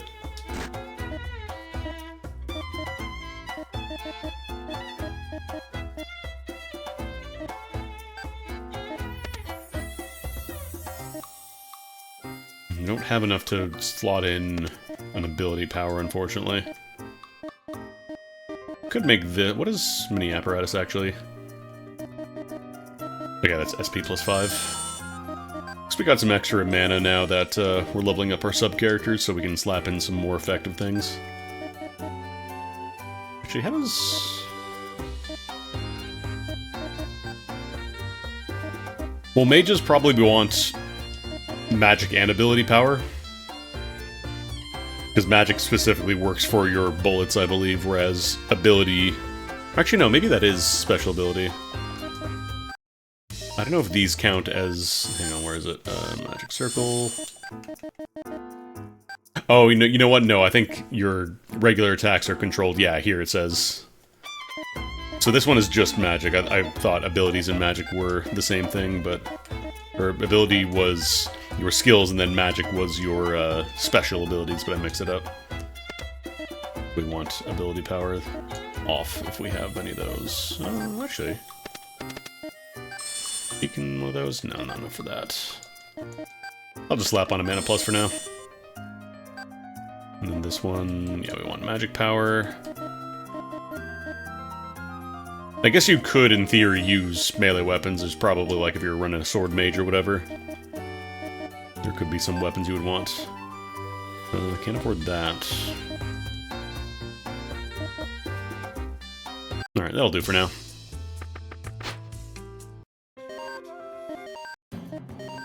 Try this homing shot, see how that is.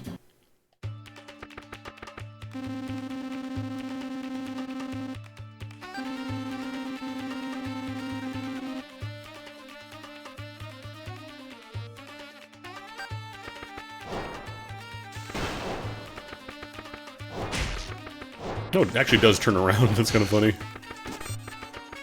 Normal experience up.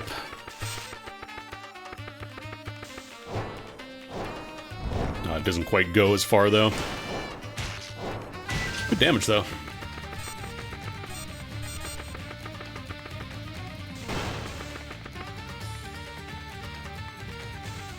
Okay, these guys just fire automatically. Oh, if you get real close, it keeps on spinning, though.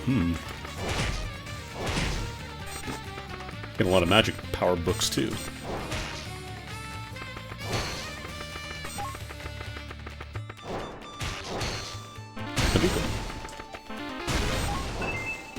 Oh, that's a secret. I saw that single black tile on the wall. I know a secret when I see one.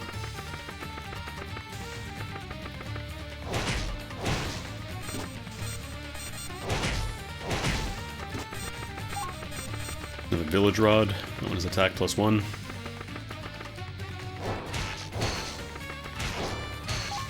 Gotta be careful with traps, though, because, like, yeah, you might... Oh, that's a pierce arrow. I was gonna say that's a spike trap, but it is not. Because then you are also kind of locking yourself in a single place for a bit, so... Even though you might think, oh yeah, I'm gonna trap a bunch of enemies, it could be worse off for you than just hitting them directly, you know?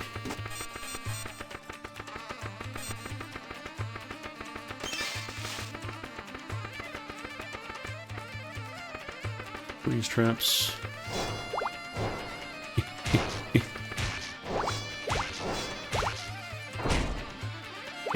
Spamming too many bullet.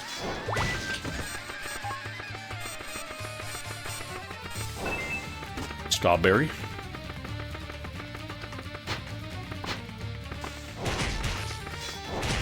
The turnaround is really nice. Alright.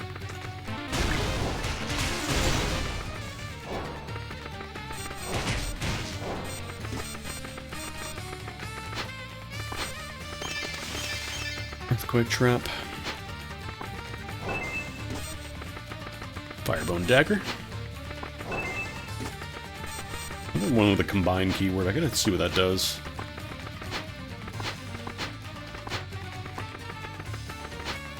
I gotta go the long way around, though.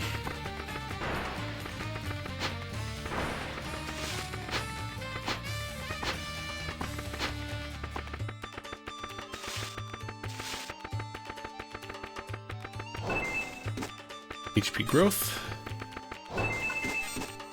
Rock charm, straw armor. Nice, nice. I think Rock Charm is the next tier up from the Stone Charms we've been getting.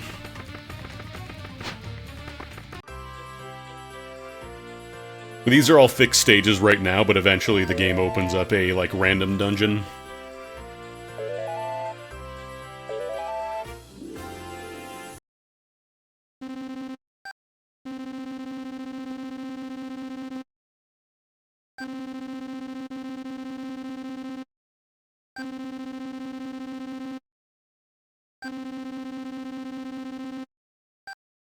Then pulling you aside and telling you, hey, you really want to be running a bunch of characters if you can.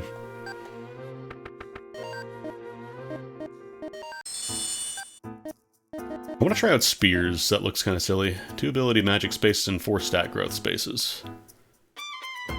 But these ones don't have any plus mana, so it's going to be a little expensive to maintain those for mana. Who's actually good at using spears, or who uses spears, I should say? Veiny.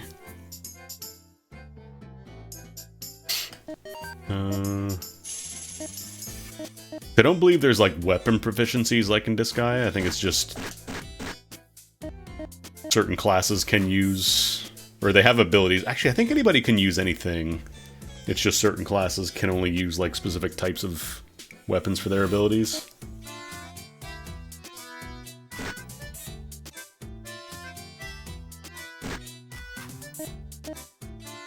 Looks like Guardians use spears as, like, their sword mages also do, I guess. Spell and ability cooldown, or resist bonus when guarding.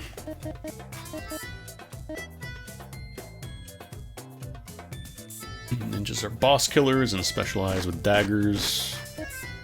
Sword hammer. Maybe run a little bit of Guardian. Alright, let's give you actual armor here. Yeah, you can use that hemp cloth, actually.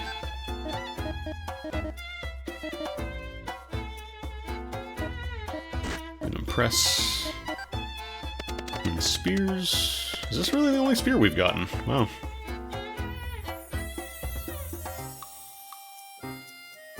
Oh no, wait, I think I went to the shop, but I didn't actually buy it. I think that's what I wanted to do. Let's go shopping. Yeah, I want to try the rug boar tusk. There we go. And peep our magic circle options. What do we got? Protect and sprout. Oh yeah, this is the one where it's like, you don't have a lot of HP, but then there are multiple growth nodes and you get 7 slots, so this is kind of where you can power up a bunch of characters if you want to load them up. You have a beefy main character. Yeah, you know, let's try Sprout for a bit.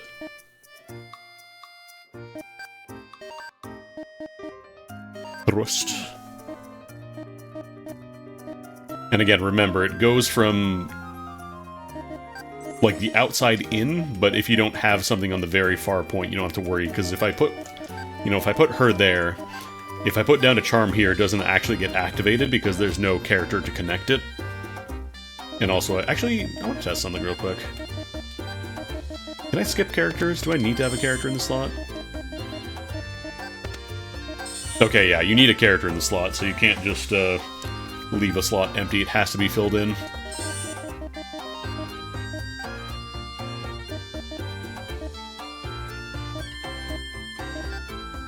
Thankfully, since she's been out front for a while, she's got a lot of mana now, so... yeah, I want a good amount here, too. Actually, no, it does get added in, like any surplus. So, for example, she's spending 7 mana from her 13 pool, so she gets left with 6.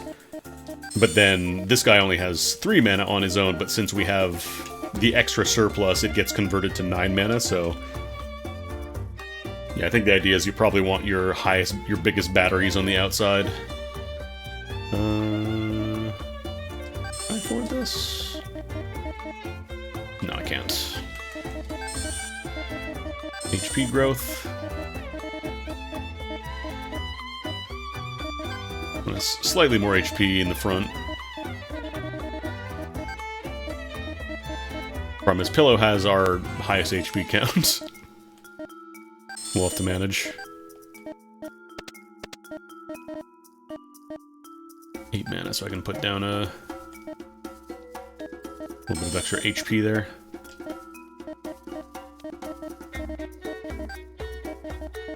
Probably gonna make more characters, though.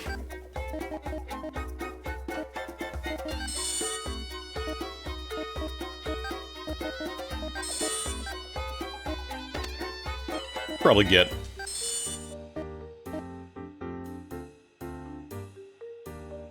okay, so it also does provide the bonus, the SP, even if, like, your main character is not a wizard. Since it's touching a wizard directly, I think it does count that as the bonus.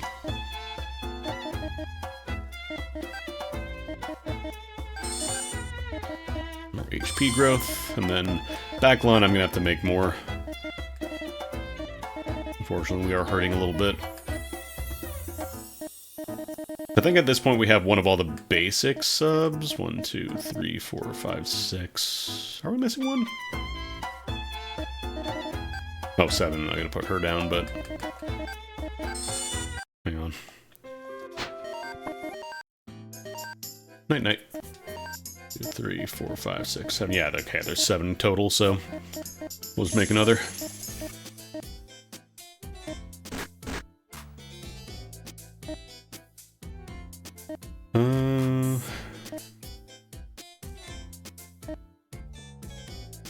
Merchants are not great for subs. I just make another warrior. Night night.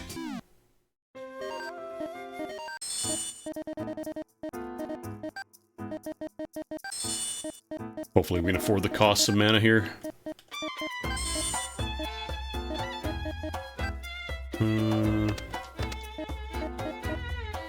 I for sure want to put down the HP growth node there. I just don't know if I have enough mana to do both these.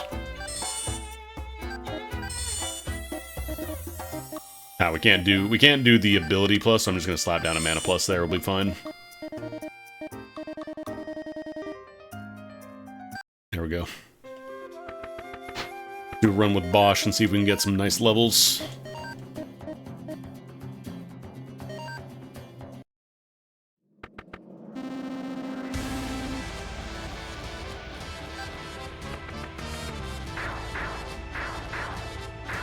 Oh yeah, wow, look at that recovery time.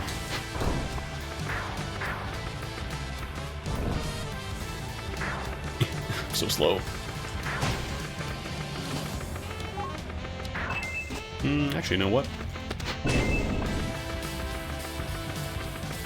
Oh no, I want those. The fool that I was to not bring a hammer.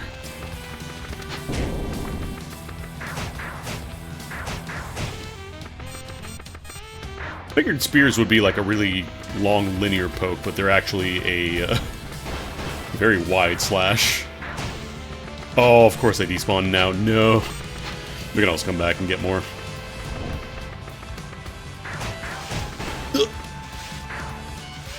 As you can see, these guys are a pain in the ass for melees.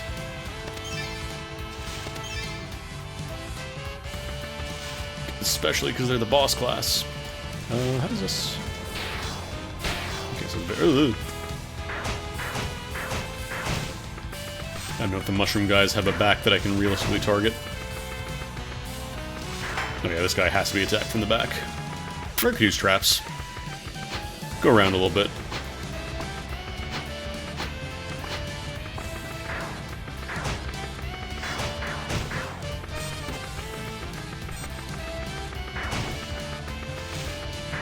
I'm real curious how the online stuff is going to work. I don't know if there's like online co-op now, or if it's just for like downloading other characters, like profile stuff, the edit data.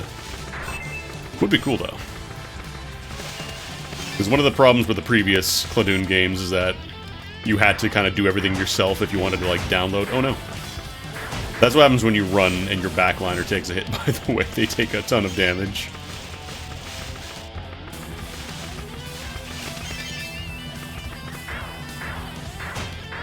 And again, remember that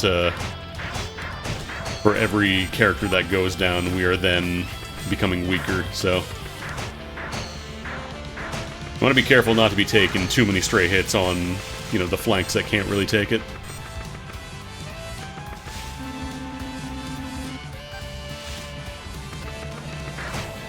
Okay. I remember these guys have like a long-range poke. Oh no, we're fine. We're fine. I think there is like kind of a cone behind them though. It's not just like you have to be behind their front-facing sprite. What is this? Okay, these are all secret tunnels.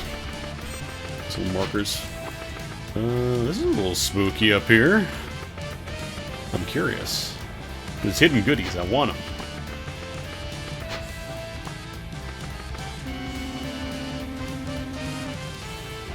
brothy skeleton. I mean, we gotta see, right? Okay, we don't gotta see, actually. Never mind, I'm not screwing level 30 dudes. Not happening.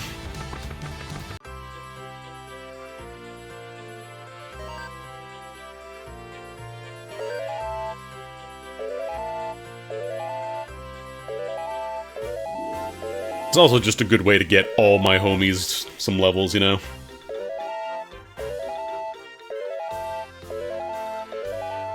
Lots of new magic circles, lots of levels.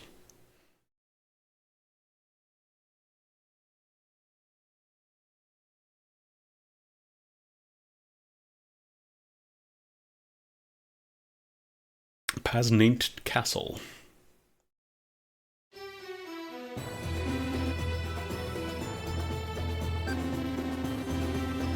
Uh-huh.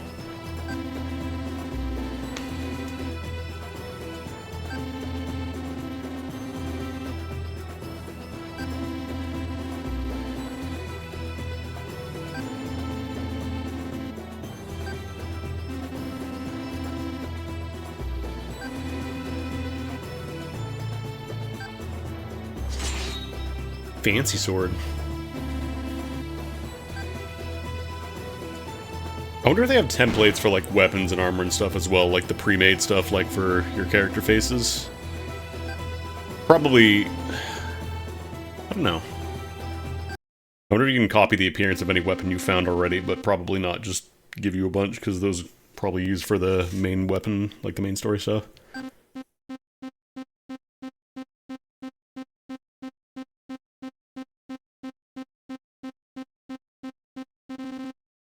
Little money. Great job, Recon.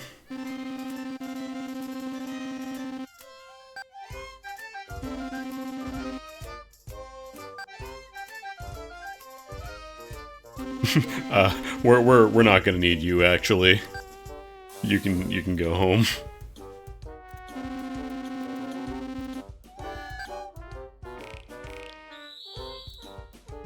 But I had my sword out. I did my speech.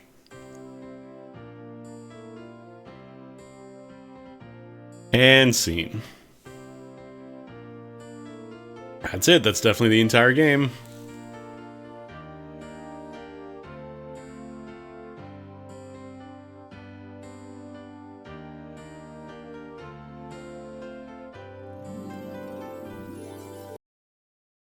That wasn't me closing the credits for the record.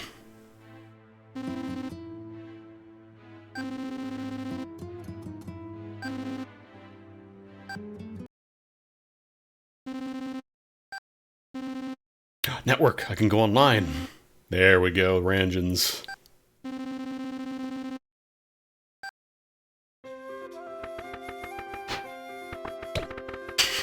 Just punt these dudes around. So, as you might imagine, being in this game, there is a number of different ways to power up your dudes that are not just repeating story missions.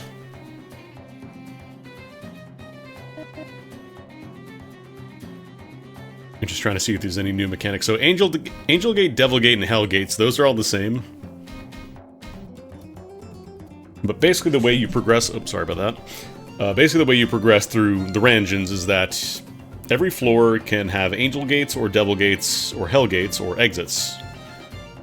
And Angel Gates are the safe bet, where drop rates go up and monster levels barely go up. Devil Gates can increase monster levels, decrease the drop rates, and sometimes just become Angel Gates. And then Hell Gates, which are the most dangerous, and also lower drop rates, but they're, you know, leveling up enemies is very good for powering you up, so. And then Gambling, I think, is new. Warp Gates were also in the previous games, I believe. But basically, if you want to play it safe, go for Angel Gates, otherwise you can risk it with the more scary gates.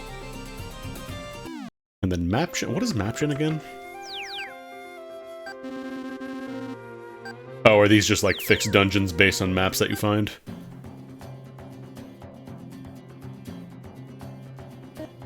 How does this work, actually? What is a Maption? name affects max number of floors, types of enemies, gates, and more.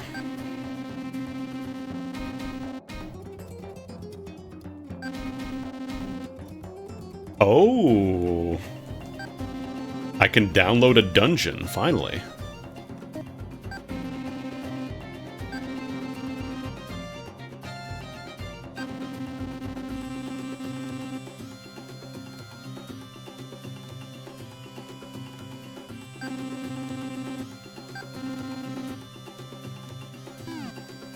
Because it mentioned the online stuff is open as well, so I'm kind of curious. I'm going to download a dungeon. Bestiary. Seems like it just wants to see you naked.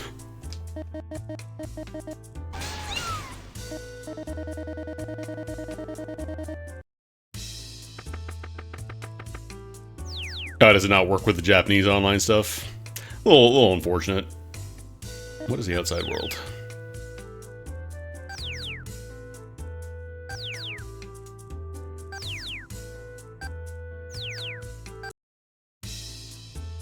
I hope people have not put horrible names in their dungeons.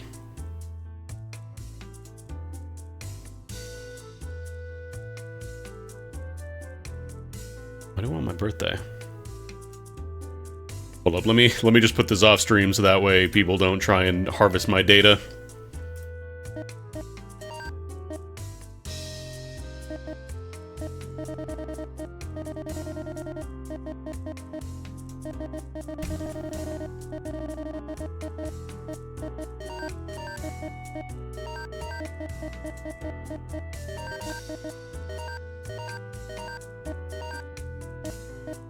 I'm intentionally putting in extra pauses and beeps, picking the wrong option just so that way somebody doesn't try and puzzle it out.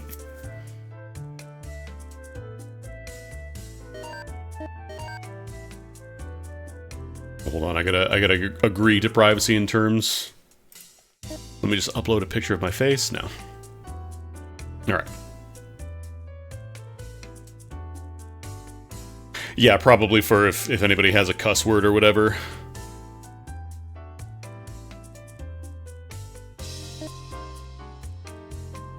Set world generation parameters.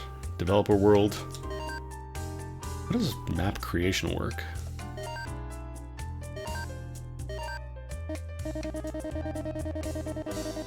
Is this like, is this for developing a little town that you can go from, or I'm not... Oh, there's more, okay.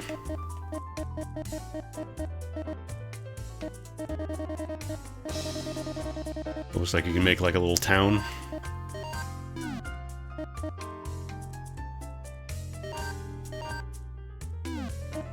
See the official worlds. Let's go to NIS Plaza.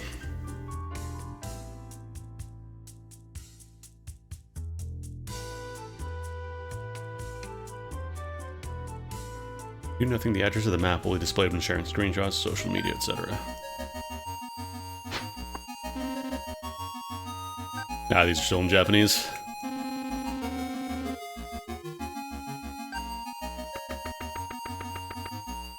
Oh yeah, I guess there's a bunch of custom sprites here as well.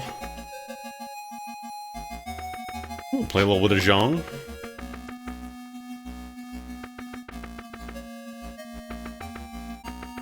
Oh, can you do like custom tiles as well?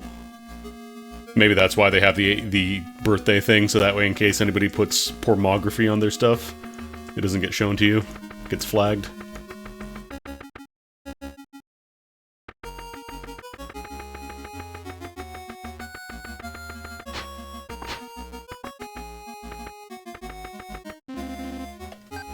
Got Cornet from, what's it called? Rhapsody.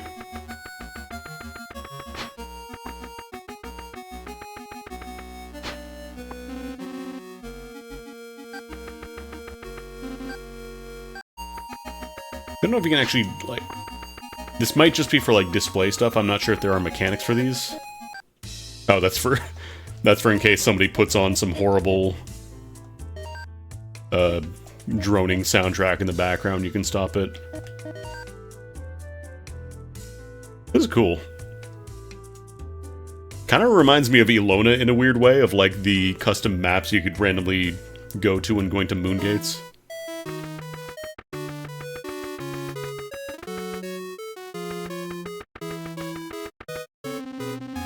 God, this one's also not translated. Bit of a bummer that these are not in English.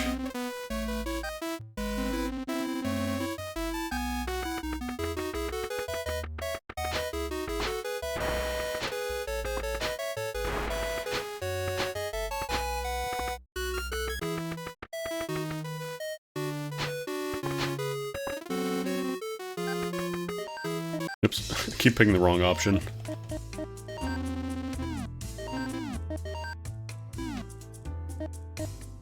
What is auto mode?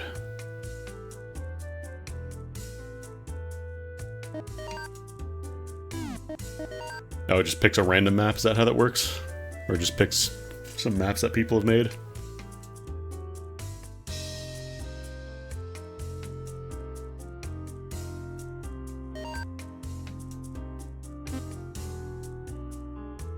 Okay, this is just a random map from the network, so maybe it is pulling from the Japanese stuff.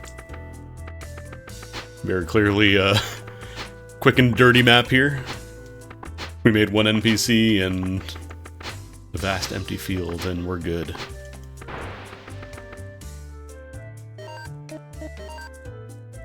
Cool.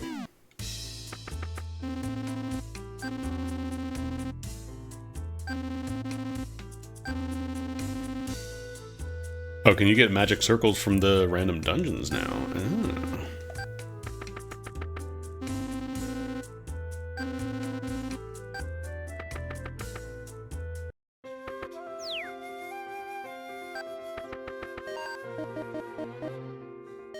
Okay, so it seems like this one is just custom maps. I thought it would be like, you can create dungeons, but then people would probably figure out a way to completely cheese it. They mentioned downloading maps from other characters. Like, I don't know if they're talking about just, you know, the custom design maps, or they're talking about, like, the dungeon maps. Let's try a map gen. It's newbie friendly.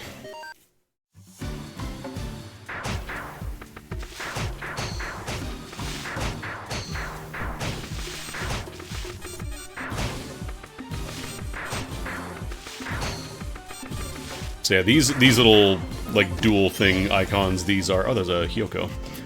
These are the gates. What is the handcuff gate? I don't know what that one is.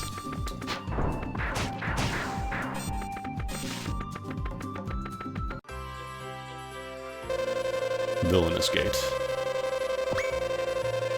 Oh, plus 13 monster level. Ooh. Scary.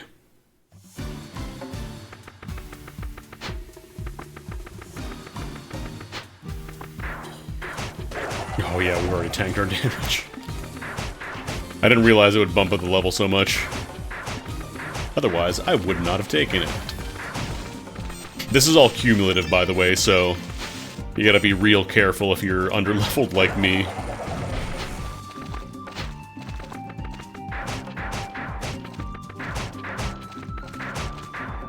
Potential for a lot of experience, though.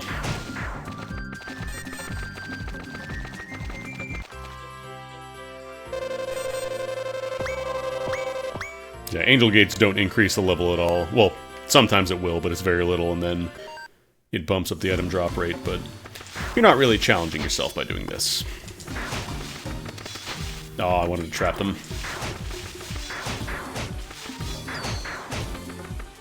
Actually, I guess I can also block. I forgot I do have the shielded spears.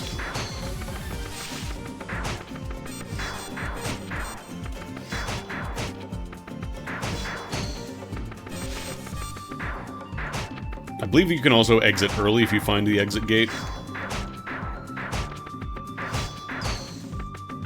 Just gotta find one. Alright, the cats what make you nude. That's very beefy.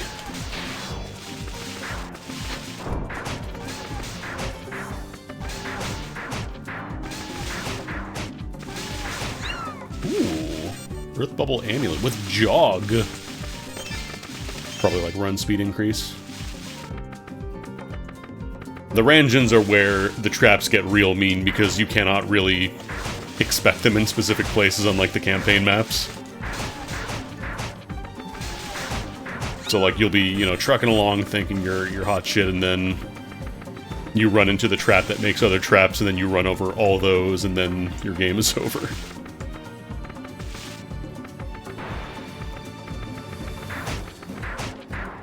Ow. Ow. Jeez. He keeps poking around. Stop it. Some health back.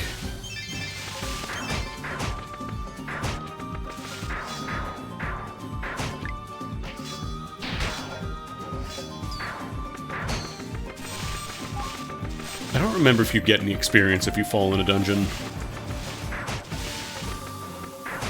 I know you don't take any of the money you got out, but I don't remember if you also get some experience. Jeez. Maybe I don't fight this guy.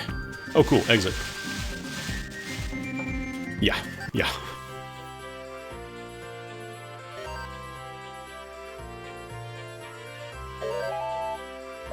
Nice chunk of experience, though.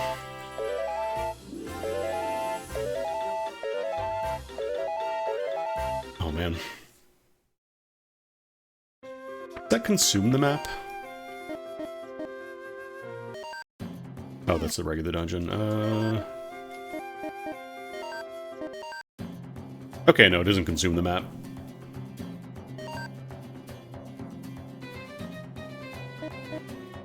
Oh, I think the chances of gates are different based on the dungeon type as well.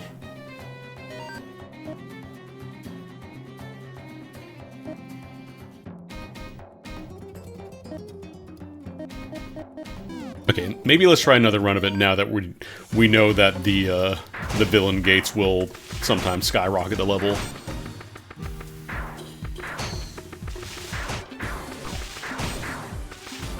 Because, like, fighting higher level enemies is good for experience, but it can be real rough. Ooh. If you have to, you know, take 30 seconds to kill a single monster.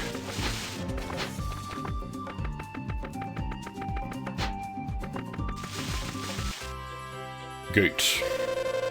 Normal style.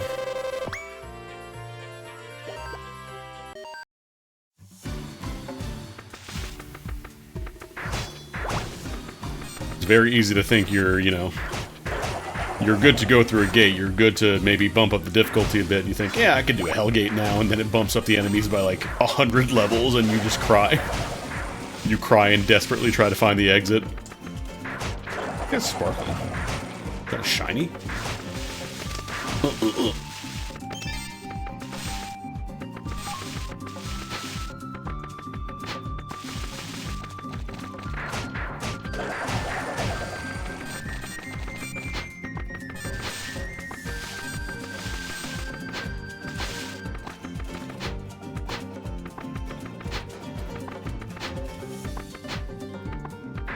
Attack the walls? I can. Yeah, of course, it's a NIS game. Your numbers are gonna go bonkers. These double-digit HP counts are baby-town frolics. I don't remember if I can jump over exit. Oh, you can just pick no.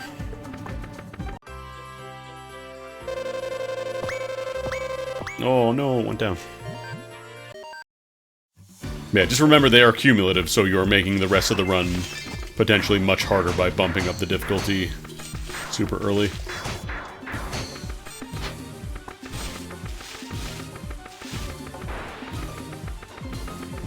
I'm glad they have a reason to, like, slide more, because I feel like the earlier games, sliding was just kind of there. I don't think the tripwires were there.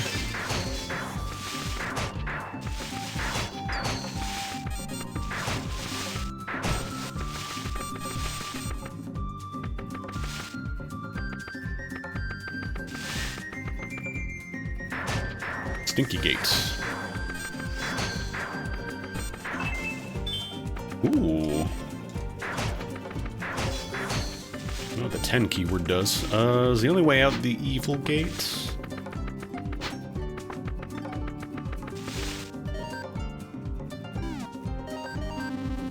I want to Let's see.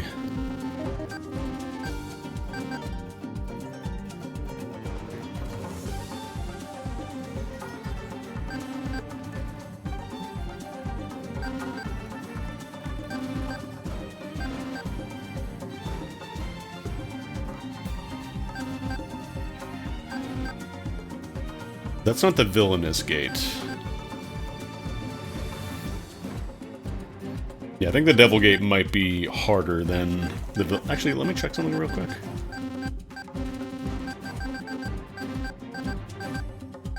Angel gate, villainous gate. Monster level... Okay, so villainous gate is just kind of random.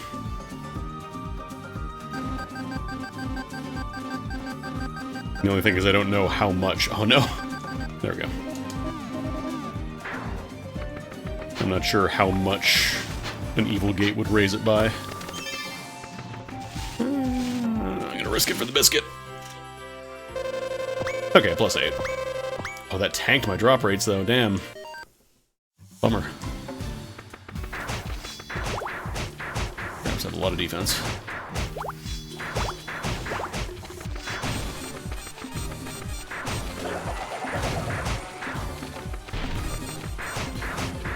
Not dealing any damage to these guys. It is a snail, so it probably has really high defense, but still.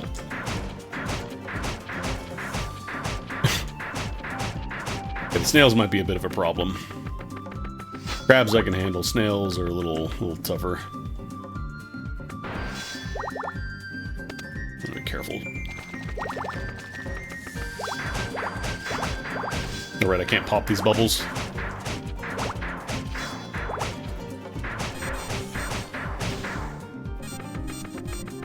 Maybe I should dip out after this one if I can find an exit.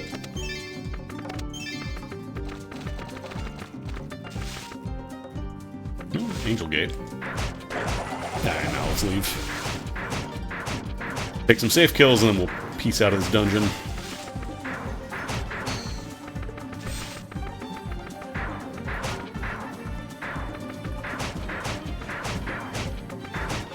I think snails just have a ton of defense, and these guys, specifically the silver ones, are even stronger because they're like the second tier below boss, I believe.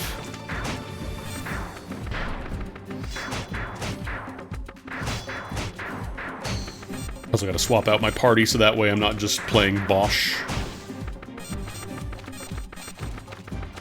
Hey, could you not light the entire floor on fire, please?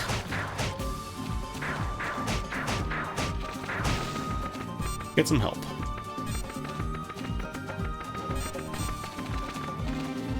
Let's get out of here.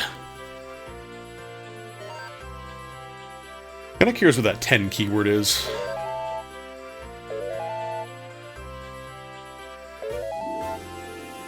Oh, you know what? You're probably right, actually. Oh, so many magic circles. So much customization. I want to see real quick, what does the 10 keyword do?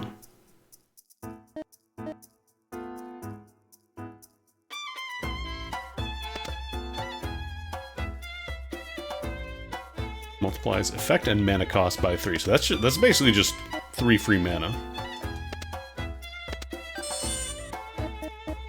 Not that it helps, because that's like the very end of the chain here, but... Actually, I guess I could throw in a Stone Charm. Slightly better HP growth node.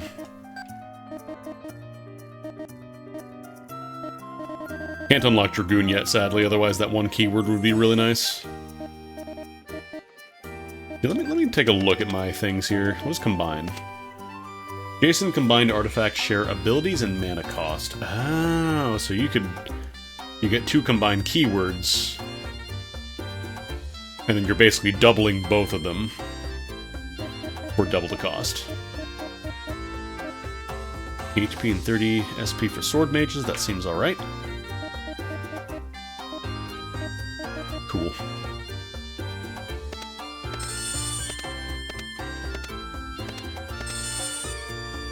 I think let's roll merchant for a little bit. What are our options for circles? Mana double and loses drawbacks when G is on the ground. How does this work?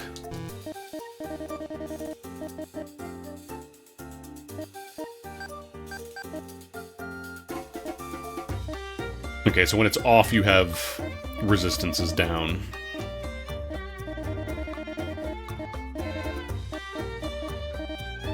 Decent growths as well, actually. Less HP, though, for the subs. Not as bad as the Sprout tree, but still a little weaker.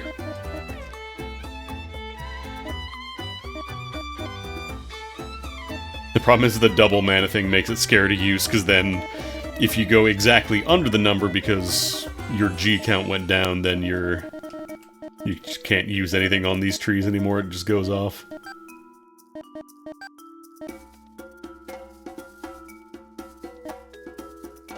One sub is super powered, shields... Oh, look at that thing, damn.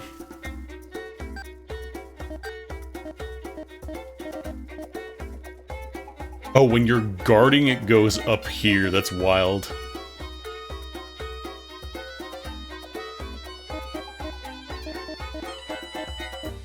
Plus 10 to all these resists when you're guarding as well. But then when it's not guarding, you get plus 10 mana. That's kind of cool. Actually, no, you get 20 for being on this track. Because I don't really guard a ton in most cases, so I think this might actually kind of work.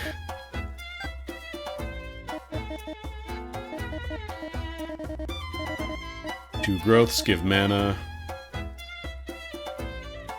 Moves all mana from this fixed space to the get... Oh, there was... I don't remember anything this complex in, like, X2.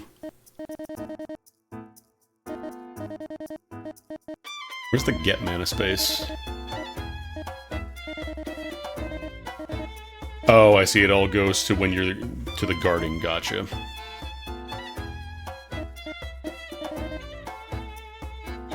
There's a lot of growth on this one, too. There's 6 growth nodes, but your subs have very little HP.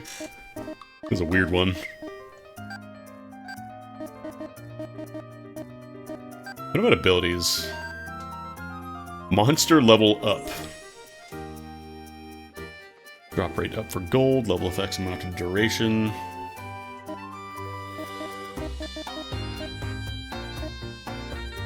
You know, that's the dagger skill. I want to see the abilities. I haven't really been looking at abilities too much. Oh no, let's see something real quick. Your subs of one status effect at random.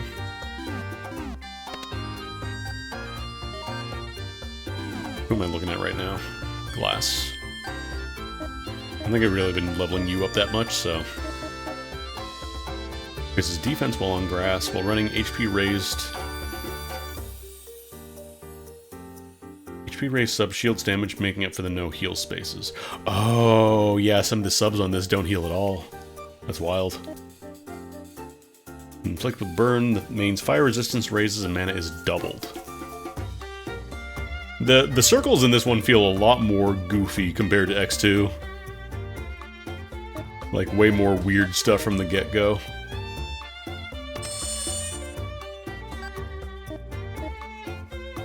Ability magic spaces, but also reduces HP. Oh damn, look at that top one though. Improved version of 3 sacrifices, but HP reduction is greater. Yeah, 50%. Let's try 3 sacrifices.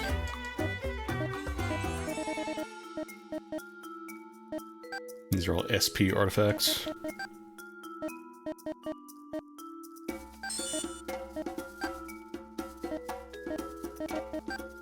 The problem is it's 7 mana, which is pretty expensive. For how many nodes are here. I'd have to slap in a bunch of extra mana nodes. Then again, you do get a good chunk of HP and... These are free, actually. Hang on, we might be able to do this. Hang on.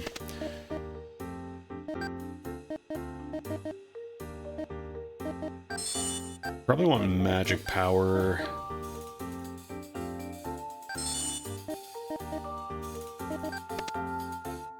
Although, I don't remember if the mana pluses have to be... Okay, no, it has to be in order, so I would have to... Damn. Like, I can still do it, I just gotta change the order. Flap that down. Get some extra HP and SP.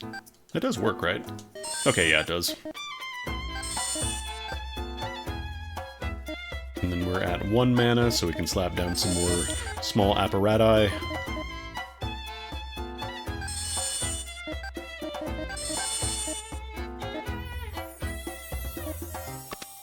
Slap on some more mana pluses and maybe get that. No, we don't have enough mana for that. Never mind. How much is a mini compared to a regular?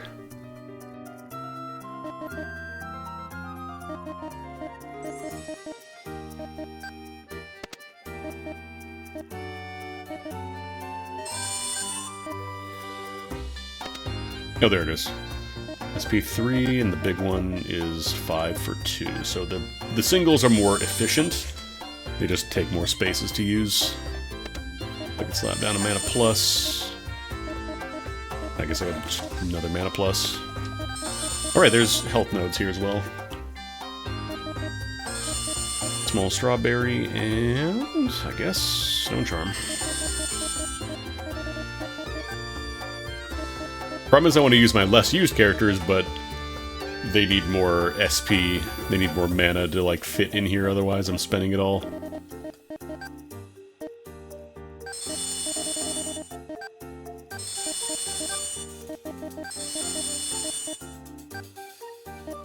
Although these ones are basically free. Can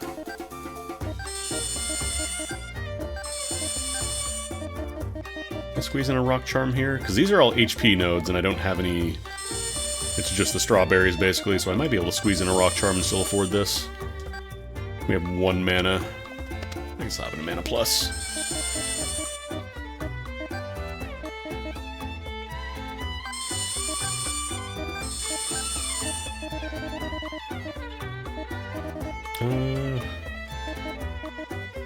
Yeah, I'll just take a guard. Alright, cool.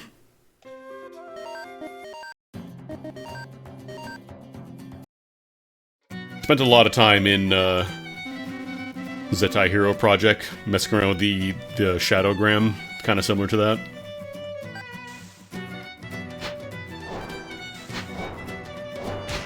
Now.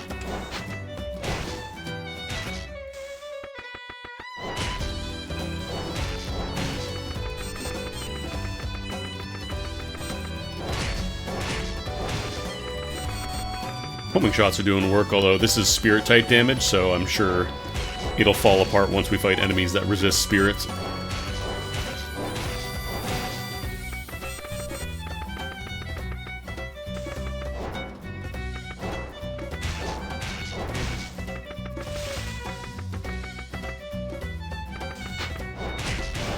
God, that was 3 hits from a single cast trash sword. Stinky Blade.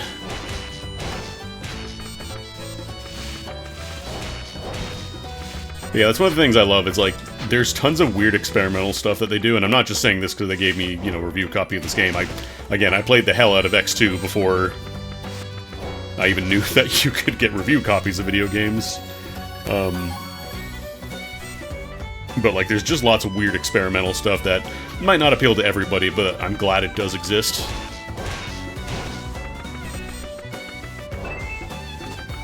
Also, if you're the type of person who likes to play the hell out of a game, then good news. There's usually plenty of replay value if you like optimizing your stuff and getting stronger, seeing numbers go up. Let me back here.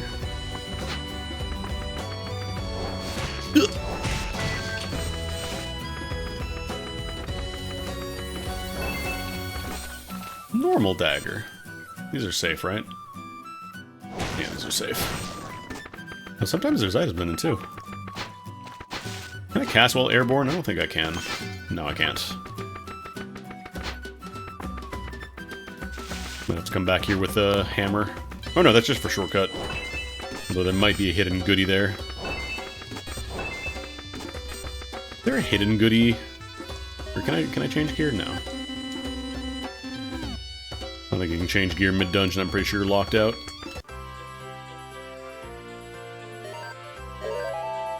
Big oops. And again, like, there's all this stuff about, you know, having characters level up better with the grids, but you cannot permanently mess it up. Nope.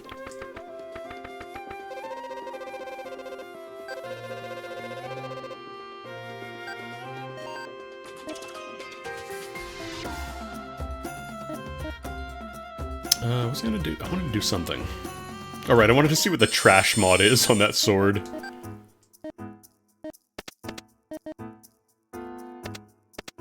Attack and defense down, but walk speed up. Seems pretty bad. Alright, I wanted to see if there's any... Oh yeah, we got new spells. Firewall, Fire Charge. Let's slap these in. So maybe I'll go in order.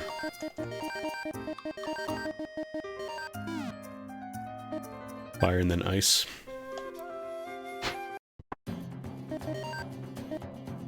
This forest has got some tough cookies. Watch closely.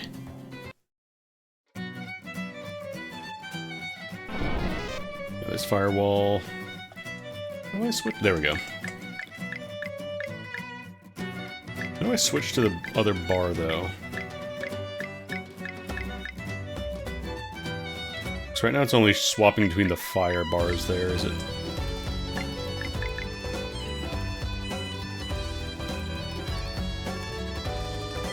How do I do that? Hang on. Oh, do I have to click in the stick? Ah, there we go. Wait, what's cast spell then? Oh, there we go, triangle. So triangle for the currently selected one, and then slots 1 and 2 are always locked there.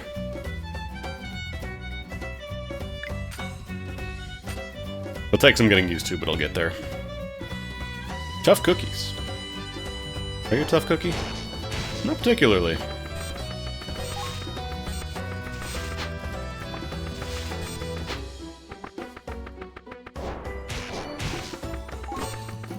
Scale shield. Wonder if there's any mechanics that interact with, like, the total collected stuff, because it's definitely not, like, the collection thing in the bottom right is not showing it for the current dungeon. That's definitely, like, an all-time thing, so I'm wondering if there is, like, a, you know, a global collector where you get stronger the more stuff you get.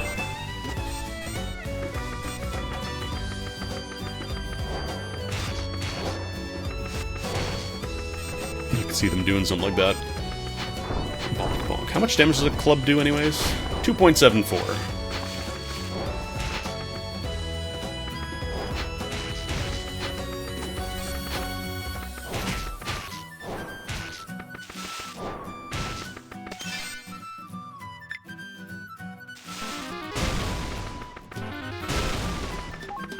You better remember I have spells. I'm gonna join the Great Hall. You can't. I have authority over this game. Game. Game. Game. I need to watch that movie again. It's so stupid. One of Tom Hanks's earliest film roles was a anti-Dungeons and Dragons feature film, where they implied that playing Dungeons and Dragons will make you stop being able to perceive reality and try and jump off a building. Actually, I think it was the World Trade Center.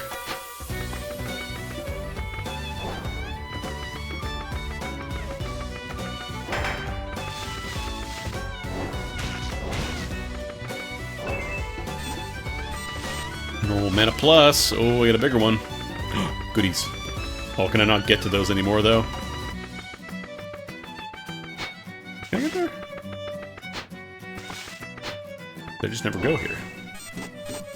Rugboar's Tusk, 121%. Oh, you know what it was? It was the switch.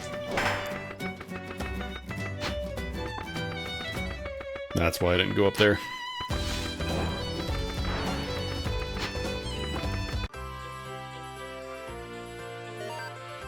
Impress.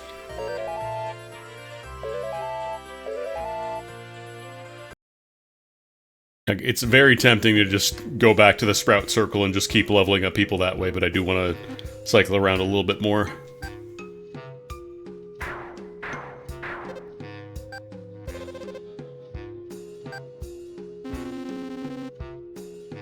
He's not wrong.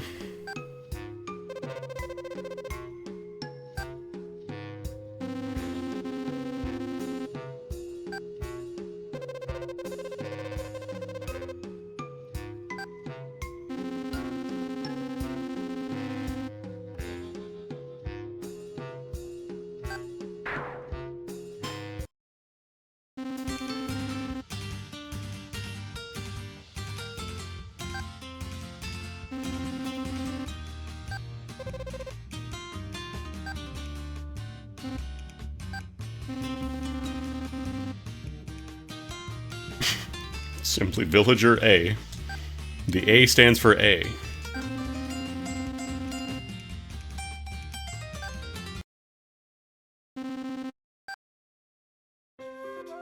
Bish. Hello, Villager A. How are you?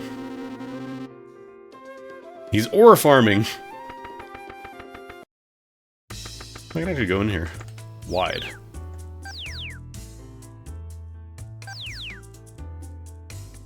Yeah, I think enhanced gates are how you upgrade weapons, but I don't think we found one yet. You can always go into debt. There's no downsides.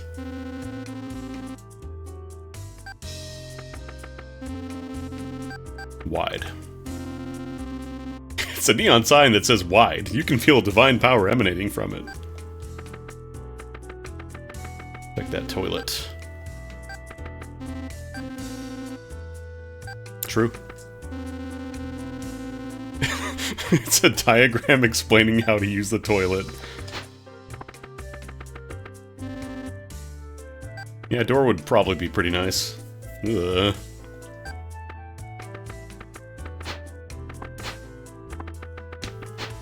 I mean, you need a throne for royalty, right?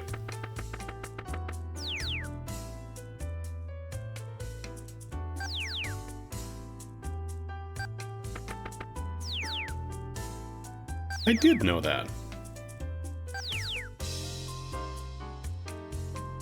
EO seal. Power doubled, mana halved.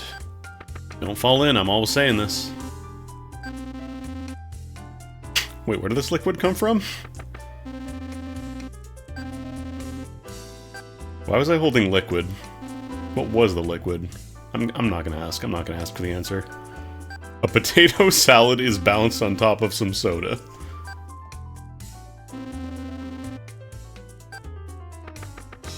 There's a lot of incidental dialogue for stuff you never really have to interact with. Oh, big. Same. With these barriers. Oh, there's some liquid.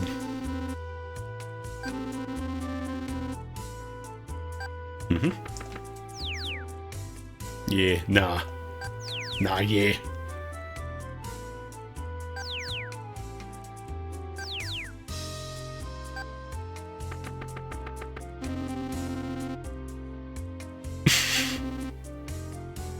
What?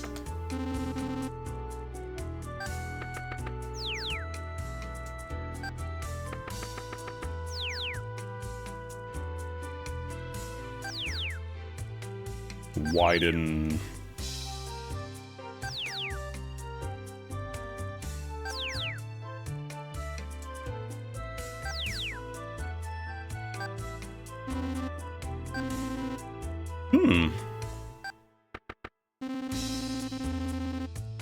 Some sort of bizarre table with candies on top of it. Oh. Okay. What?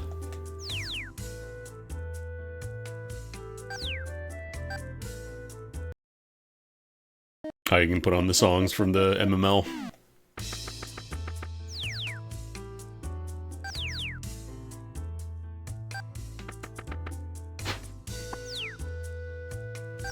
Pachinko.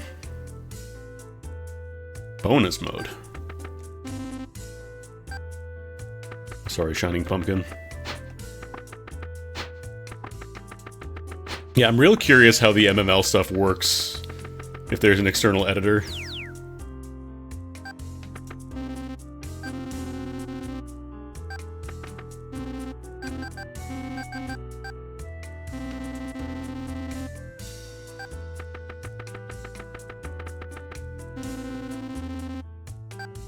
Soup.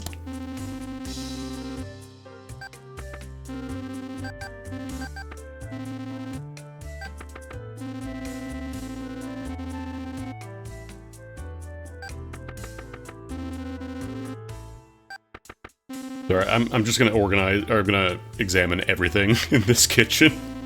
Because they put in a lot of descriptive text. Jordan Ramsay, very good. It's raw!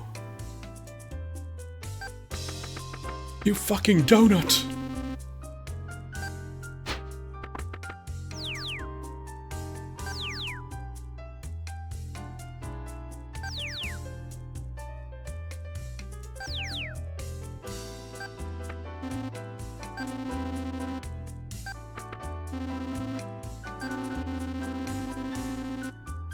Mm-hmm.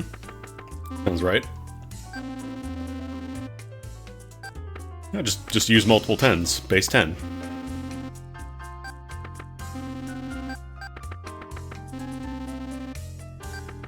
Ink and barley tea. And jam.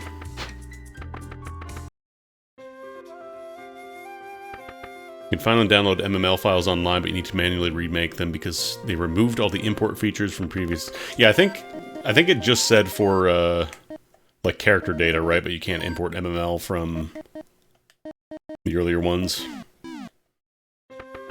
The biggest thing for me is just, like...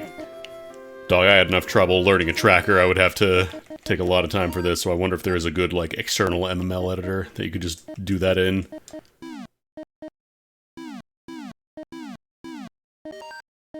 Because, this is a lot. This is a lot. You can use the keyboard, thankfully, you know, just type in whatever, but...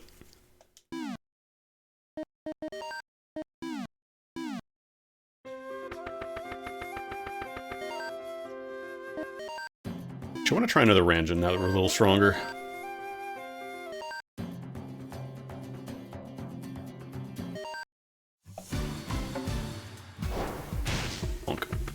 Yeah, level 1 guys are pretty free now. They always were, but they're even more free now.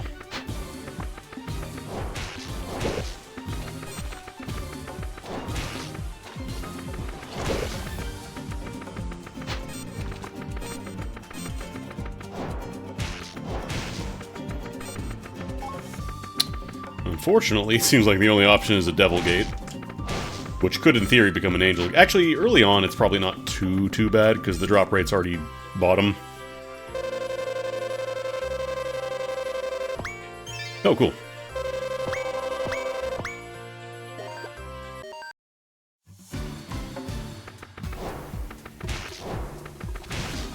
It is kind of strange that you can't search for, like, specific worlds.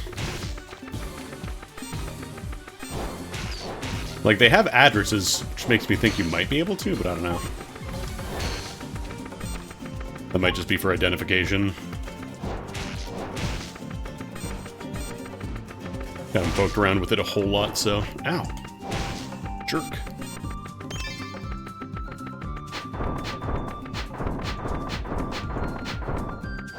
Oh, if you have the ID already, but you can't just, like, kind of...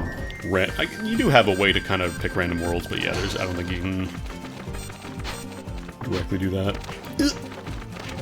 Oh god.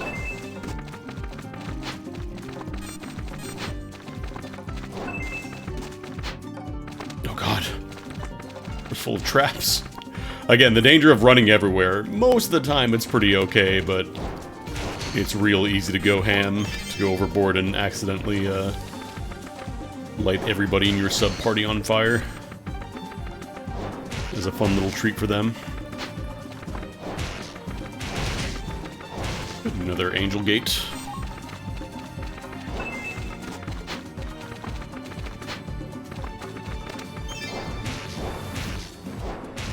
Oh, one thing about this staff I'm noticing, though, it seems to have a much longer recharge time compared to the triple bullet staff that I found earlier.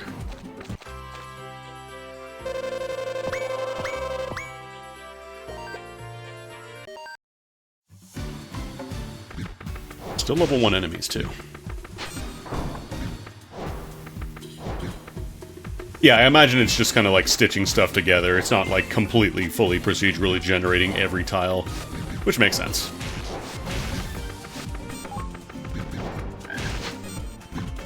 If every single tile is procedurally generated, then it's just like usually kind of a mess. The traps, though, yeah, obviously those are kind of dropped in.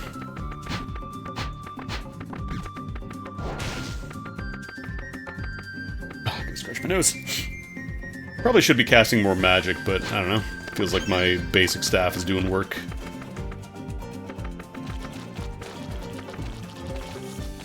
Actually, I want to try...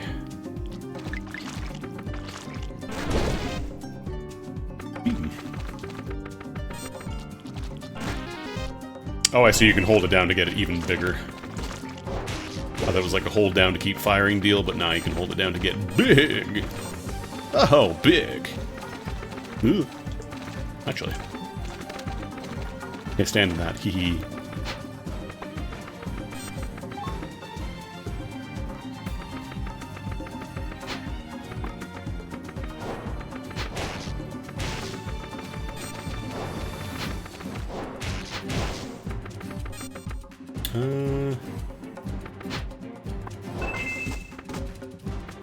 I'll try the warp.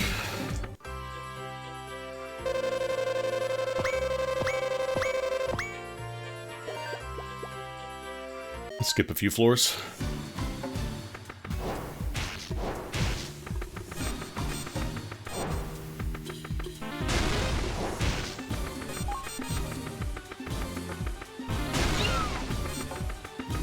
Actually, now that I spent the SP testing out the beam, I probably should try and conserve a little bit more.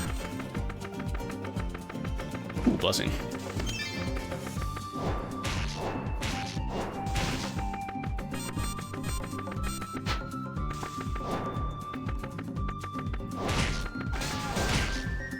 When you get the beam turning around on itself is really nice. Or when you get the bullet, I should say, not the beam.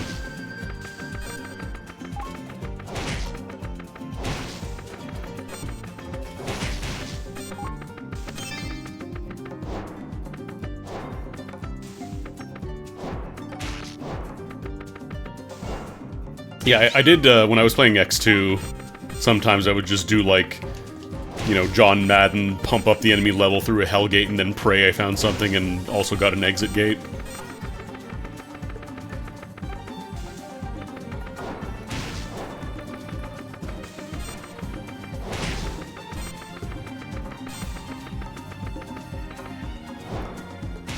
I wonder if I could actually pull... I think I did have some custom stuff on my PSP copy of X2. I wonder if I could pull it off, because, like, the battery is no good on the PSP anymore, but I'm pretty sure everything else should be fine. Oh, but I wonder if I have the SD card that I use to store stuff. Yeah, I saw the gates earlier. Apparently there's a gamble gate, which sounds like it'll be a source of very funny deaths. I never played Sengoku, though, so it's possible some of those were added in.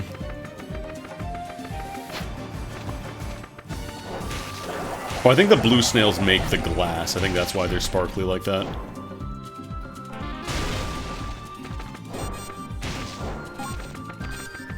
Or ice, I guess, not glass. Mew! Only option... Let's try one Devil Gate. 4 minus 9.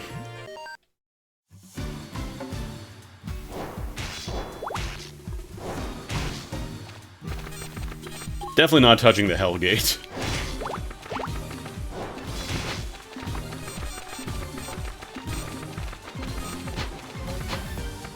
Although I think I might... Oh no, there's an exit here.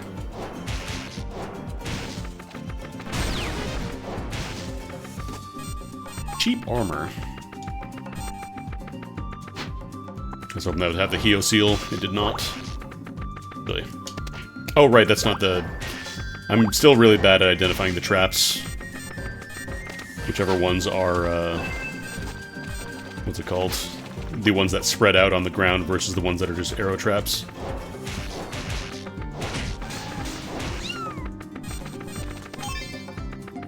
Pretty sure they have different icons, actually. I just...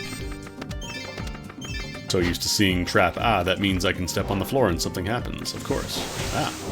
Stop. Oh, your spirit, so... yeah, you'll resist the bullet. More heal traps? Yeah.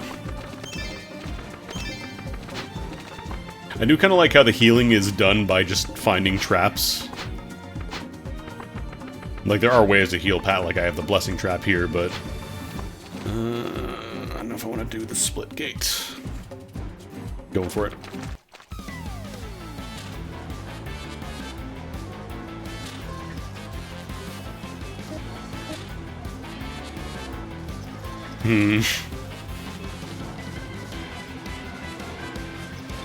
Monster level plus 300, drop rate minus 999. Going for it. Boo.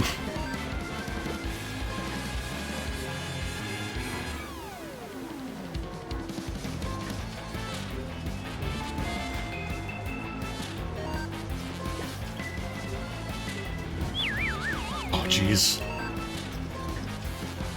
Well, not the best results. Level 23. Oh, the knife. Did you see that there? There's the trap gate as well. The you are completely and utterly boned gate. Not completely, but it's bad.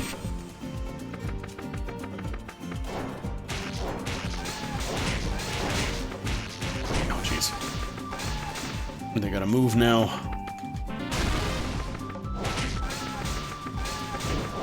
The goops.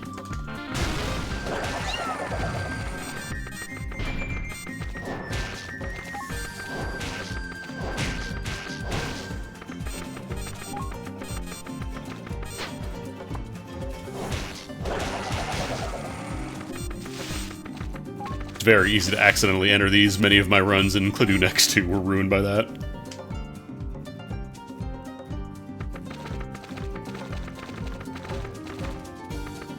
Do I have an exit here because we have all these gates, but I need a way out, I think. These ones, though? Okay, no, that's an arrow trap. Oh!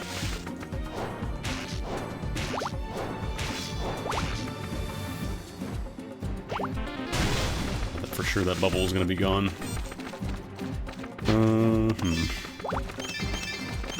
Yeah, there's no exits here. Fuck it, do we just go to the void gate? I'm just gonna go to the void gate.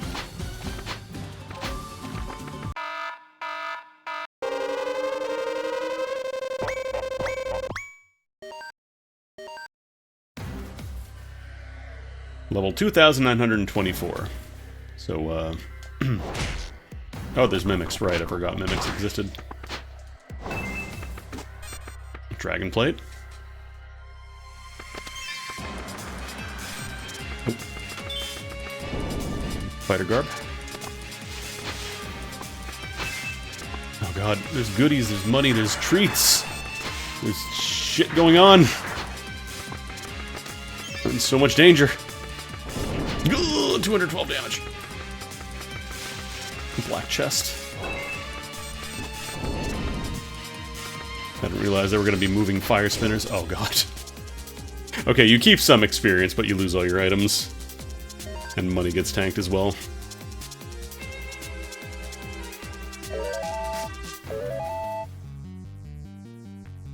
I love how even, like, the bonus, like the Hyokos or whatever, they're like a level 100 plus.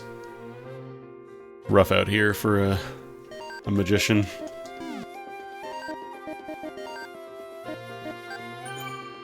But I think we'll call it there. Sorry about the slightly delayed stream today, but I wanted to get in some Cladoon X3 because I had to stream this. I loved X2. I definitely want to play more of this.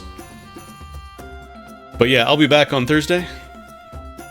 Assuming, you know, the connection is usable. Assuming I have packets for the day.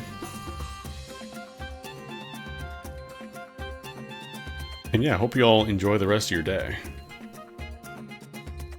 I'm going to raid you all over to Jordan, who's playing some Silk Song, so just be aware. If you want to remain blind on that game, you will potentially spoil yourself by hanging out on this raid, so... One more time, warning you, we're going into Silk Song, so potential spoiliopes. Spoiliopes! Spoiliopes! Warning!